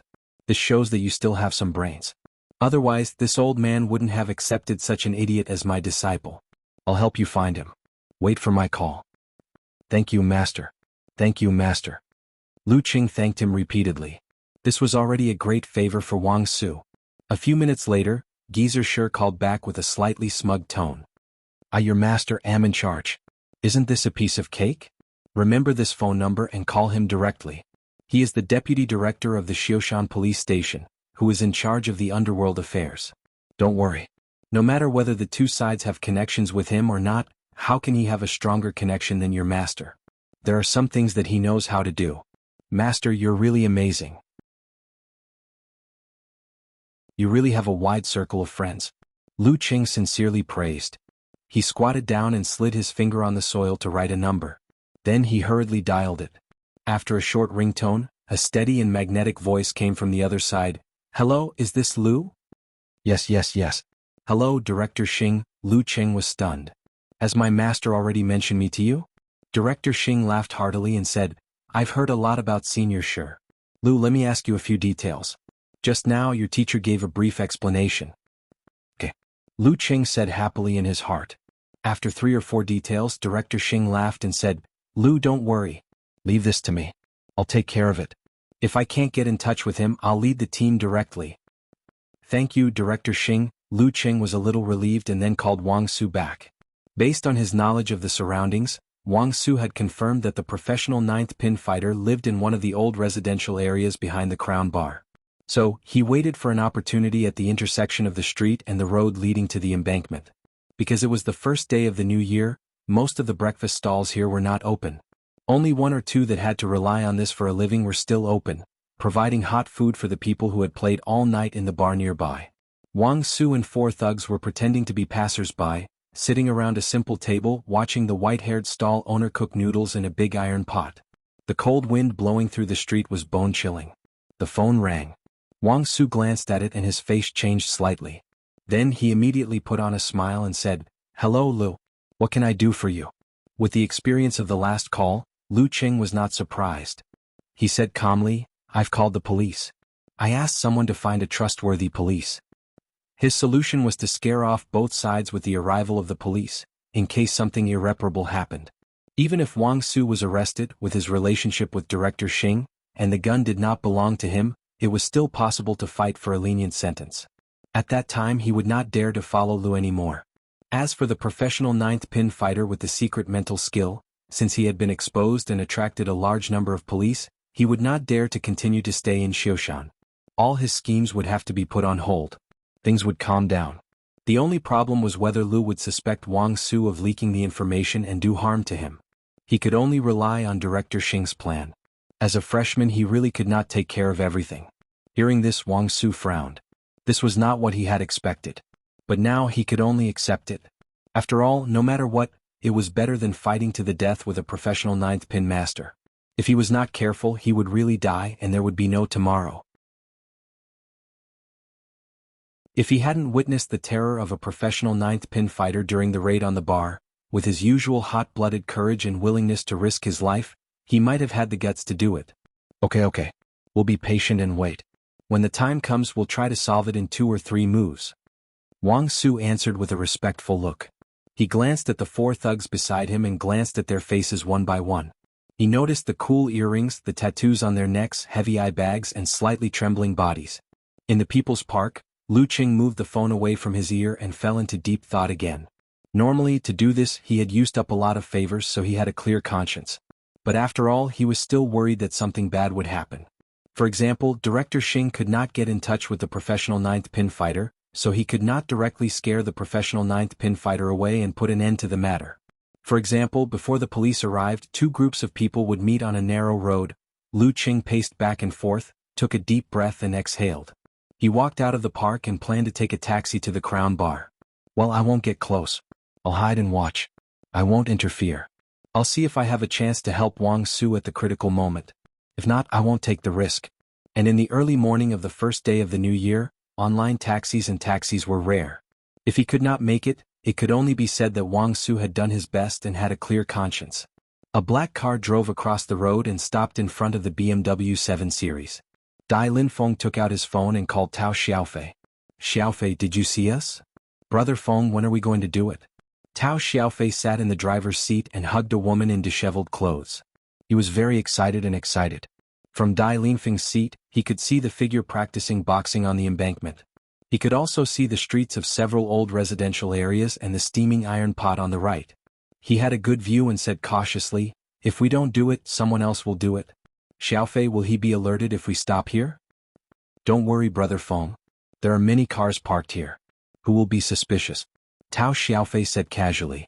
In the black car, Qin Rue, who had to lower his head and shrink his back to sit, looked in the direction of the embankment and whispered, "It's really that guy. I don't know how Lu is going to teach him a lesson." He was very curious about this and also a little excited like Tao Xiaofei. As time went by, Lu Qing appeared on the other side of the street. After he left the People's Park, he met a taxi not long after and soon it arrived at the nearby area. Looking at the figure of the breakfast stall at the intersection, he did not go closer. He put his hands in his pockets and hid in the shadow of the road, waiting for the police with a distance of about 50 meters between them. Hope nothing unexpected happens. Wang Su was also looking forward to the police and praying to God. However, God did not seem to hear his voice. The wolf-like professional ninth pin came back along the road. He was dressed in a black training suit, looking capable and valiant. His eyes flickered with a cold light as he glanced around from time to time, as if he was already used to this. Dai Linfeng, Qin Rue, Tao Xiaofei, and the others subconsciously held their breaths. They didn't even dare to breathe loudly for fear of being discovered. The dark film of the window blocked the view. The professional ninth pin man glanced at the several parked cars and turned into the street. In front of him was the noodle stall and the familiar iron pot that he saw every day. Around the simple table sat 5 young men who seemed to be gangsters. Did they just come out of the bar? The man in the black exercise suit sized them up. He could not help but squint because the 5 of them looked a little nervous. 2 of them did not even have a hangover. Wang Su was also nervous. He cursed in his heart why the police were not here yet. He put his hand down and touched the gun at his waist. At this point he had to take action. Otherwise, how could he bear Li's anger later? If he did not dare to take action without a reason, it would be a light punishment if his hands and feet were broken. He exchanged glances with the other 4 and nodded slightly. Suddenly they stood up together, pulled out their pistols and aimed at the dangerous professional ninth pin man. The distance between them was less than 5 meters. With their little practice, it was enough for them to hit him. At this moment, the man in the black exercise suit suddenly shouted. His eyes flashed with a green light and his momentum rose. Wang Su and the four thugs felt as if they were in the open wilderness facing a terrifying giant wolf. Their bodies and minds trembled and paused. A short pause was the difference between life and death. Instead of retreating, the man in the black exercise suit moved forward as fast as an arrow. He rushed to the front of the five in a few big strides. His muscles contracted, he leaned sideways and lowered his shoulder. He suddenly burst out and hit the thug with the earring, knocking the gun in his hand to the ground and breaking the bones between his chest and abdomen. The thug let out a painful howl. With a crack, the thug flew backward and hit Wang Su and the other two thugs. They staggered a few steps and could not shoot at all. It was as if everything was calculated. At the same time, the man in black exercise clothes used his back as an axis and gathered all the strength in his body. He leaned to the side to avoid any possible random shots. He tightened his thigh muscles and with a bang he took the opportunity to whip his leg upward. He straightened his instep and kicked high into the air, right in the temple of the tattooed fighter who did not retreat. Bang! The strength poured in and suddenly exploded. The tattooed thug felt his brain explode and instantly lost consciousness. Under this terrifying strength, his two eyeballs burst out and fell into the big iron pot, staining the bubbling water red. This. Qin Rui Tao Xiaofei, and the others were trembling with fear as if they had encountered a demon from hell. It was not terrible to kick a person to death with a whipped leg. What was terrible was to squeeze the eyeballs out of their sockets. What kind of terrifying power was this? Wang Su and the other two thugs stood firm and did not care about their companions. They only slightly aimed and pulled the trigger together. Bang! Bang! Bang! Three loud sounds like firecrackers burst out, but the man in the black exercise suit suddenly disappeared. He fell to the ground with the momentum of the kick and rolled forward to avoid the three bullets. After a roll, he had already arrived in front of the thug with heavy eye bags. He did not get up but straightened his back, pressed his left hand down, and clenched his right hand into a fist. He fiercely punched between the thug's legs. Bang! The thug with heavy eye bags screamed miserably and dropped his gun.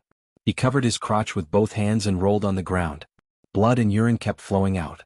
Seeing this situation, Wang Su, who had failed to shoot, and the thug, who was already trembling a little, lost all courage. Their companion's eyeballs flew out, his face with a black hole mixed with blood, and the flowing urine instantly flashed in their minds. Without any thinking, driven by instinct, they collapsed and fled to the other side of the street in panic. They did not seize the best opportunity with the guns in their hands. The man in the black exercise suit saw this and sighed. He had reached his limit in the fight just now. If the other party had not been scared away, he would not have stood up and lost his mobility. He was afraid that he would have to take one or two bullets. As for whether he would die, be disabled, or be lucky not to be hit, he could only leave it to fate. He stood up like a carp and picked up the big iron pot in front of the boss, who was paralyzed with fear. He rushed forward and poured the pot in front of him. Wang Su and the remaining thugs were drenched by the boiling water. They screamed and fell to the ground. The man in black exercise clothes threw away the iron pot and caught up with them in large strides. Viciousness appeared on his face. He kicked the remaining thug's throat with his strength from his shoulder to his waist, from his waist to his legs, and from his legs to his toes. The screams stopped abruptly. The man in the black exercise suit looked gloomy and kicked again at Wang Su. Bang! A foot appeared in his line of sight, blocking the fatal kick.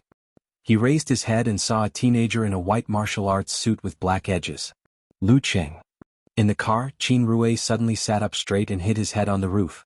P.S. Please recommend Sanjiang tickets.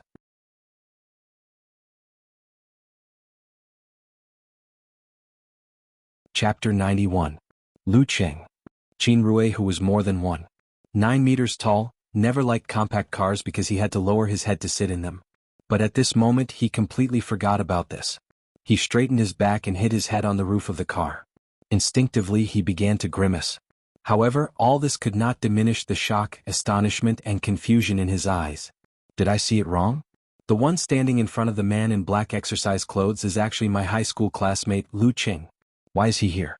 Why does he dare to stop that extremely dangerous professional ninth pin master?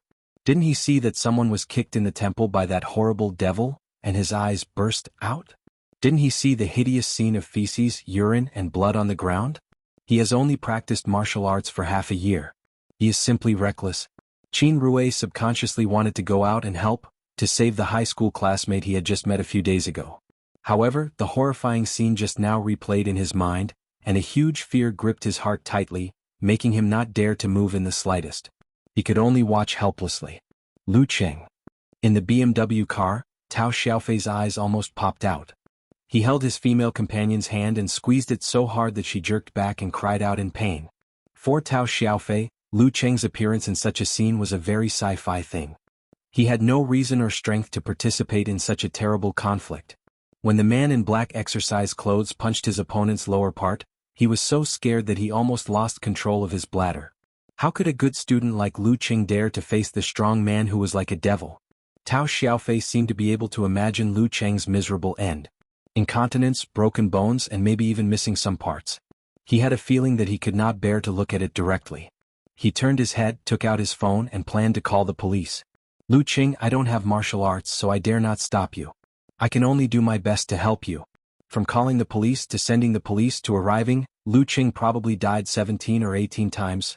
Lu Qing, Dai Linfeng and other Gushan martial arts school disciples had a deep impression of Lu Qing, who first pointed out the mental influence problem that day. But they did not want to risk their lives for a stranger. They even looked at Qin Rue together. Once he acted impulsively, they would immediately stop him. That professional ninth pin master is too scary. Was this the strength of an expert who grew up on the brink of death? At this moment, Dai Linfeng's eyes turned cold. He saw a squad of police cars speeding over from the rearview mirror. There were no flashing lights or sounding sirens.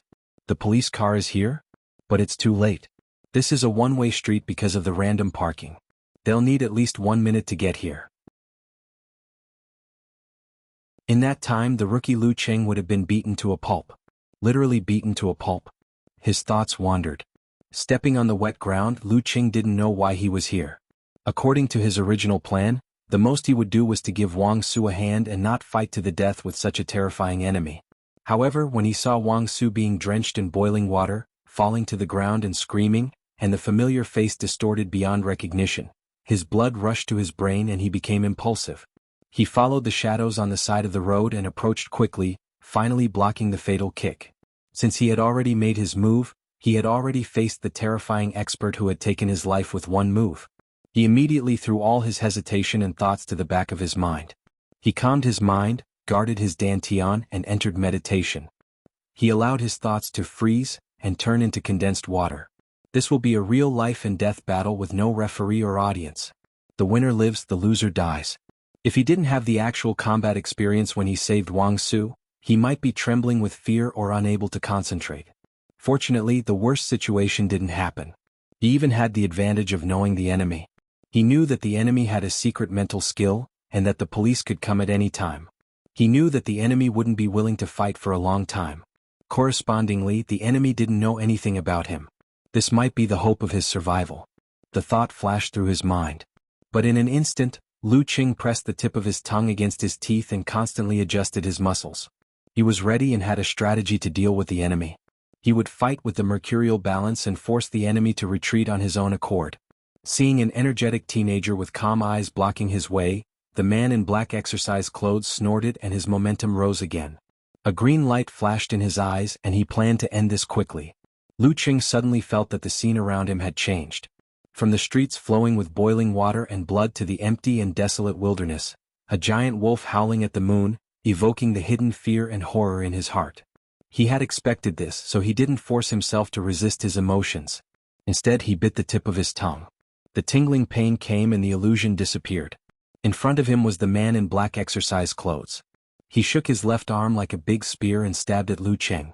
He didn't have time to shake his center of gravity and change his position.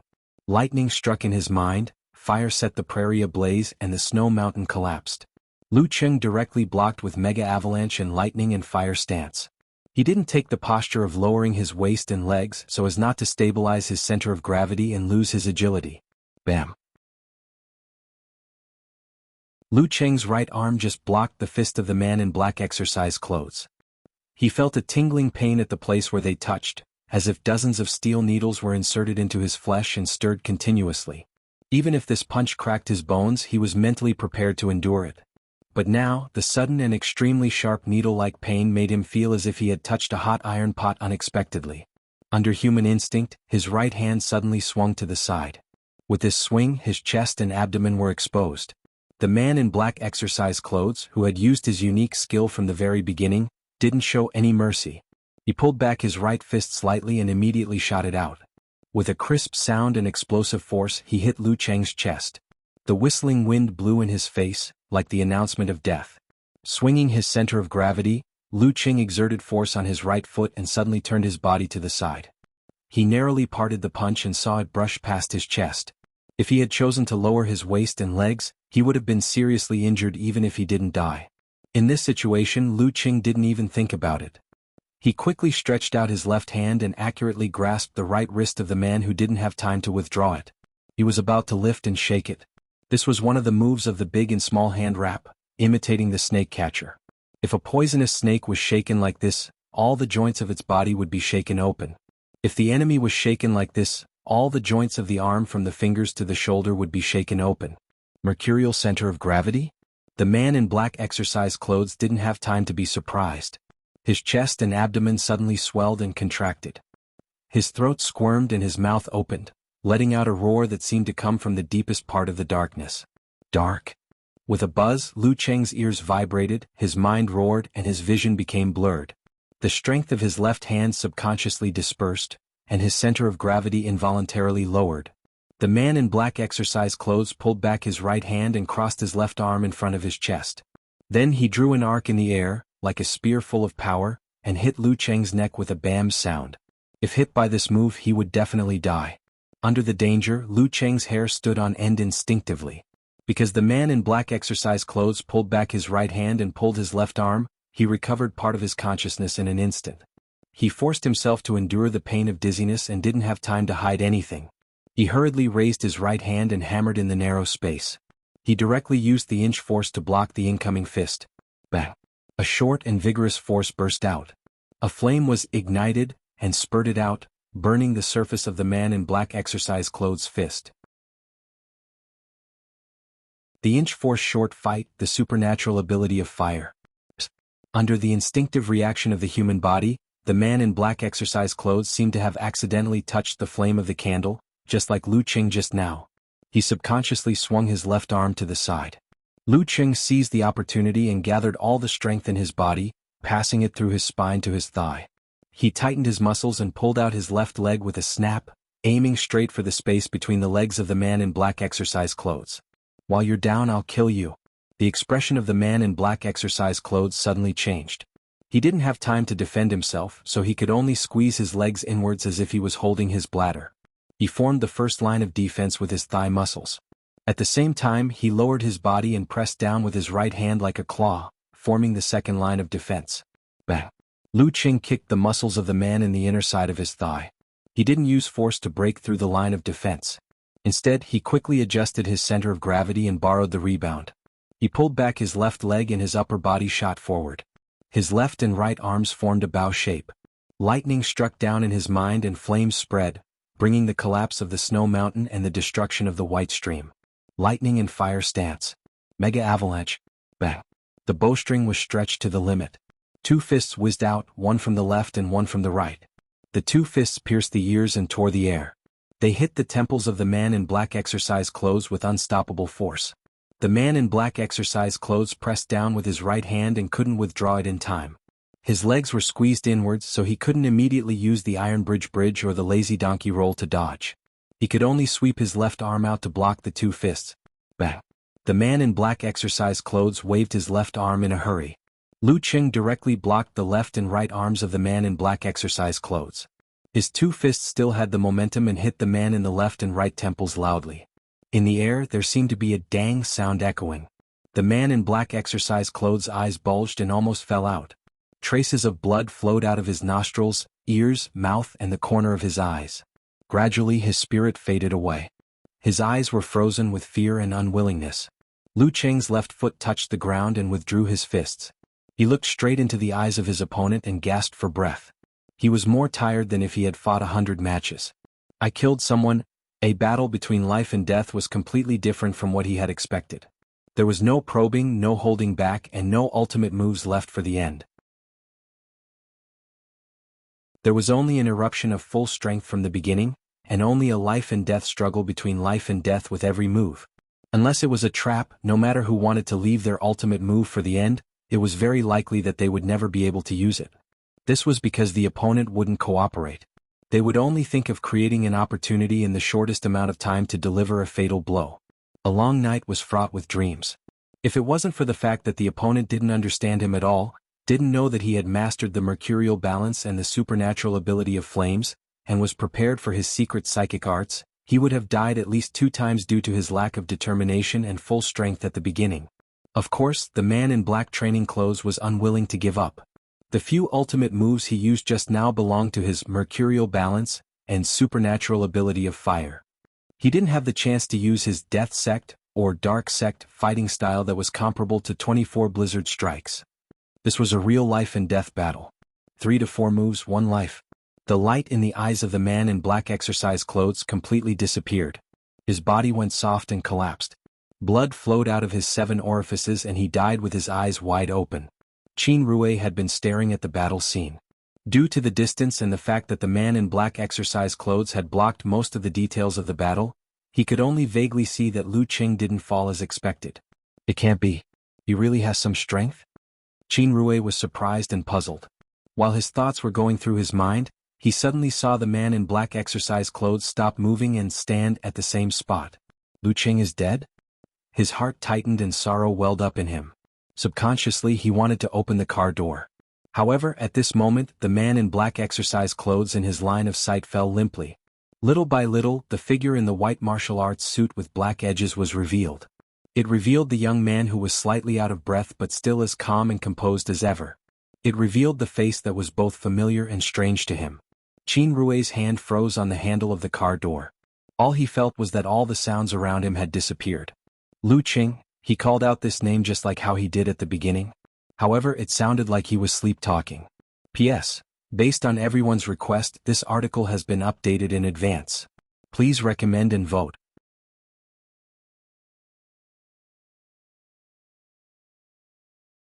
Chapter 92. The sky was already bright, and under the light, everything clearly showed its appearance. The road leading to the river embankment intersected with the street in the old neighborhood, and there was a noodle stall. The simple tables and chairs of the stall were toppled over, and bowls, chopsticks and noodles were all over the floor. The iron pot was upside down a dozen steps away, and the white-haired boss was paralyzed behind the natural gas stove, shivering and full of fear. Not far from him, there was a hideous body with no eyes and incontinence, and 2 thugs were curled up into a ball, covering different parts of their body. They were either groaning or unconscious, and their lives were quickly fading away, mixed with blood and urine around them. More than 20 meters away from the other end of the street, the ground was wet, and there were 3 people lying on the ground. One of them was curled up on his side, and the back of his ears and neck were full of burns. Another one was a man in a black exercise suit who was bleeding from his 7 orifices, and the last one was Wang Su who could still move, but was curled up and shivering. His pistol was thrown aside, stained with mud and reflected a faint light. In such a hellish scene, the only one standing was a teenager in a white martial arts suit with black edges. It should be said that he was a boy who had lost his childishness and was more like a young man. He was slightly panting and his back was straight like a javelin, and his expression was slightly confused. 4 police cars and a dozen or so police officers. When Chief Xing personally led the team to the scene, what they saw was such a bloody, terrifying and strange picture. Qin Rui also saw such a scene, which made him unable to believe his own eyes. To be honest, when he saw the man in a black exercise suit seriously injure and even kill an enemy with 1 move, he was so scared that his whole body was trembling. It was not that he had never seen a fight of a professional 9th pin. The TV broadcast of the preliminaries and the video highlights of various competitions showed that the strength level of a person at the peak of the body refining stage was not a secret, but that was in the arena where there was restraint and the referee to stop the fight. It was very different from the scene where life and death were decided in 1 move. In just a few moves, the man in black exercise clothes had perfectly demonstrated the observation, reaction, willpower, decisiveness, and improvisation of a professional 9th pin fighter. He had imprinted the cruel, brutal, tragic, bloody, and terrifying side of martial arts into his heart, leaving an indelible mark. He had made him regard him as a demon that had walked out from the depths of darkness. He had completely lost the courage and confidence to fight with him. All he knew was fear, fear and trembling. However, such a terrifying martial artist, such a terrifying demon, had died on the spot in the blink of an eye. He was not killed by guns or weapons. He was beaten to death by another martial artist. And the one who killed him was his high school classmate, Lu Qing, whom he had just met a few days ago. It was said that Lu Qing had only practiced martial arts for half a year. It was the harmless, kind and gentle Lu Qing of the past. It was the Lu Qing who always copied his homework and didn't know how to fight at all. It was the humorous and witty Lu Qing who kept joking about his martial arts level during the class reunion. He was not joking. This was probably the biggest shock and the biggest shock Qin Rui had ever received in his 19 years of life. It made him bend down and shrink his neck.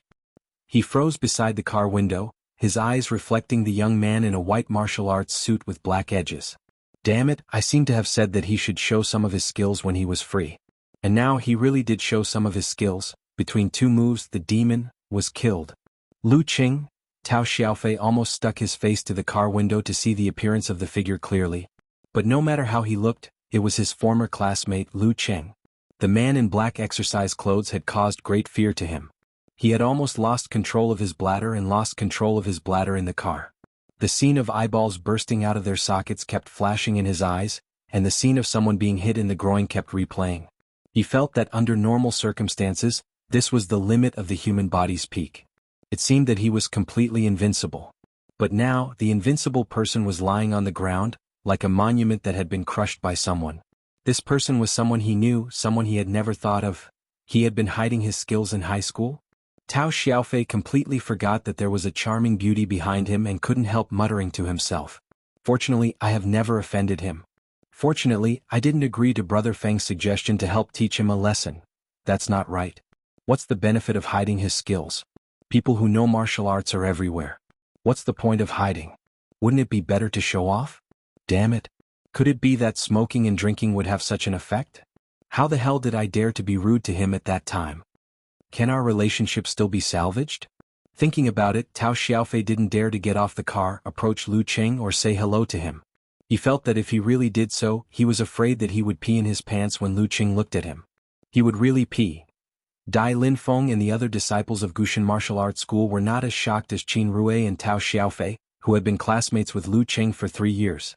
After all, they didn't know what kind of person Lu Qing was before. But even so, they were still deeply shocked. An expert who seemed to be able to beat them up was so majestic just a moment ago, but in the blink of an eye he was killed on the spot by Lu Qing. Only with a comparison could it be clearly shown. At this moment, Dai Linfeng and the others subconsciously came up with an idea in their minds: invincible under the dance stage. Fortunately, they were not dragged down by Tao Xiaofei, who was unable to do anything right, and had a conflict with this invincible master under the dance stage. Damn it.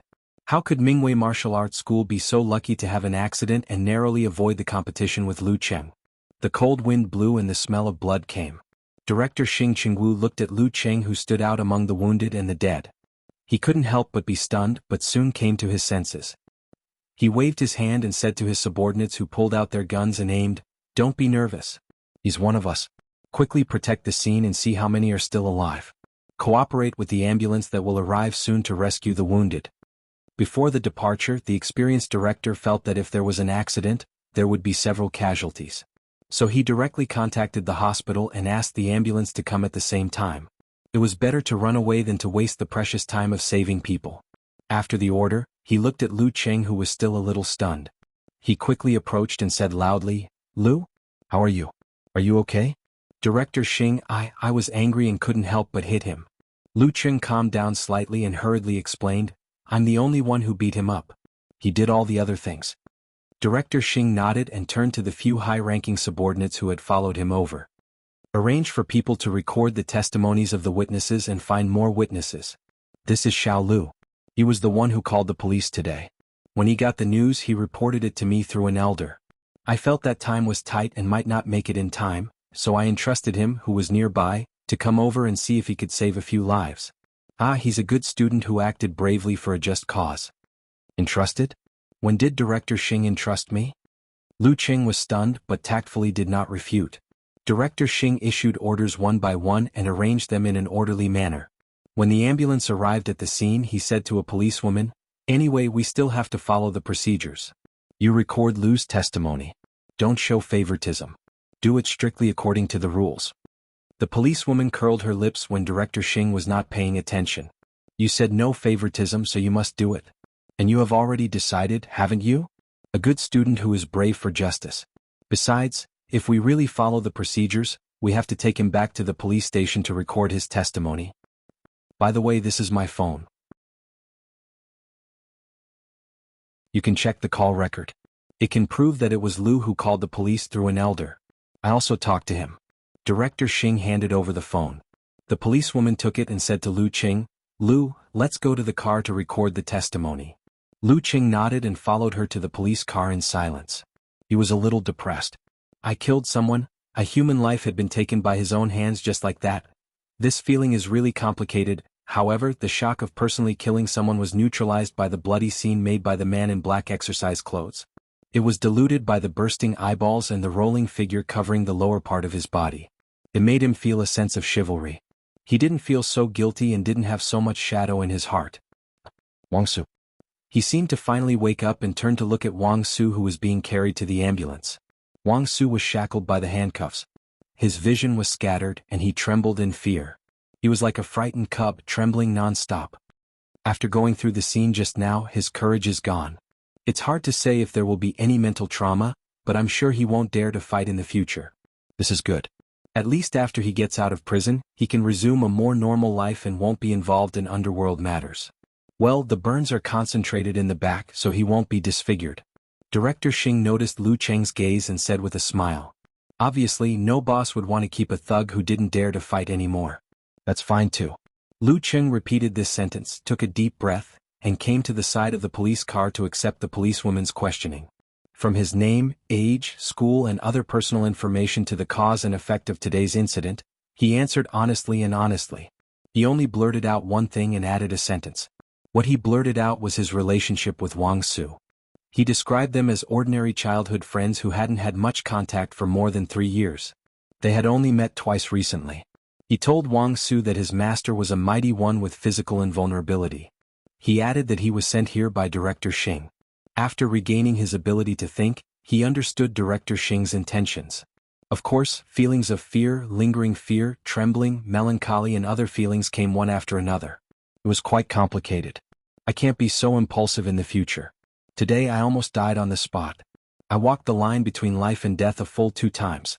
If the other party knew a little about me, then all my hot-blooded efforts would be for naught. All the feelings I pursued with all my heart would be for naught. The brilliant future I dreamed of would be for naught. Only a lonely tombstone would tell me a story of regret and unwillingness. Why am I here? What's wrong with me coming here to have sex? I'm not allowed to have sex with people? I'm not allowed to have sex in the car? At this moment, a familiar voice came into his ears. Turning his head, Lu Qing was surprised to see Tao Xiaofei, Qin Rui's senior brother Dai Linfeng and the others. Such a coincidence? That's not right. While thinking, Lu Qing resisted the urge to ask and pretended that he didn't see or hear anything. He would ask through QQ or phone later. It was better to avoid unnecessary trouble now. With his keen senses, he noticed that Tao Xiaofei was a little nervous and flustered.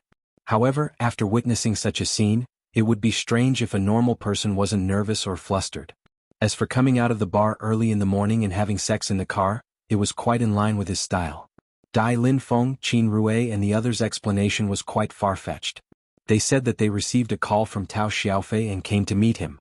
After he finished his business they would have breakfast together. However, the police who questioned the people from Gushan Martial Arts School seemed to have a good relationship with Dai Linfeng and didn't care. Moreover, they were just normal passers-by and didn't show any signs of being involved. They also didn't have any contact with anyone involved in the case. Therefore, after checking the communication records and taking their statements, they didn't delay them. They wrote down their contact information and were ready to send them away. After taking the statements, the policewoman asked for the statement of the stall owner. She asked Tao Xiaofei, Qin Rui, Dai Linfeng and the others who came out of the car face to face. After talking with the colleagues who were investigating the scene and examining the body for a while, she walked back to the original place and said to Lu Qing, Lu Qing, you can go now. I can go now. Lu Qing was quite surprised. This is still a human life, isn't it? Can I go now? He was already prepared to go to the police station for a whole morning or even a day or two. The policewoman looked up at him and said casually, "Yes, you can go now. If you want a good Samaritan, or chivalrous and courageous reward, you can give the bureau a call and we'll help you apply."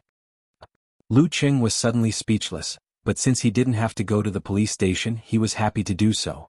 Without saying anything more, he walked to the side of Director Xing and squeezed out a smile. "Director Xing, thank you.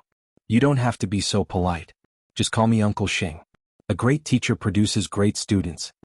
Director Xing gave him a thumbs up. "Go back quickly and adjust well. Don't leave any psychological trauma. Don't worry about the follow-up. Your master found me through the provincial department." Lu Qing walked back slowly along the road. His thoughts were scattered and he couldn't concentrate no matter how hard he tried. Suddenly he heard the sound of a horn. He turned his head and saw Tao Xiaofei's BMW 7 Series parked next to him. He opened the door and got off the car. He smiled a little nervously and a little reverently. "Lu Qing, brother Lu, let me take you back." Through the car window, Lu Qing saw Qin Rui and Dai Linfeng. "You're tuning in to the Han Li's Wuxia Chronicles YouTube channel. We're so grateful for your support and don't forget to subscribe to join us on this incredible journey through captivating stories. Your generosity through donations truly makes a world of difference, as it's the primary source of revenue that allows me to expand and enhance this channel for you. Thank you from the bottom of my heart for being a part of this adventure."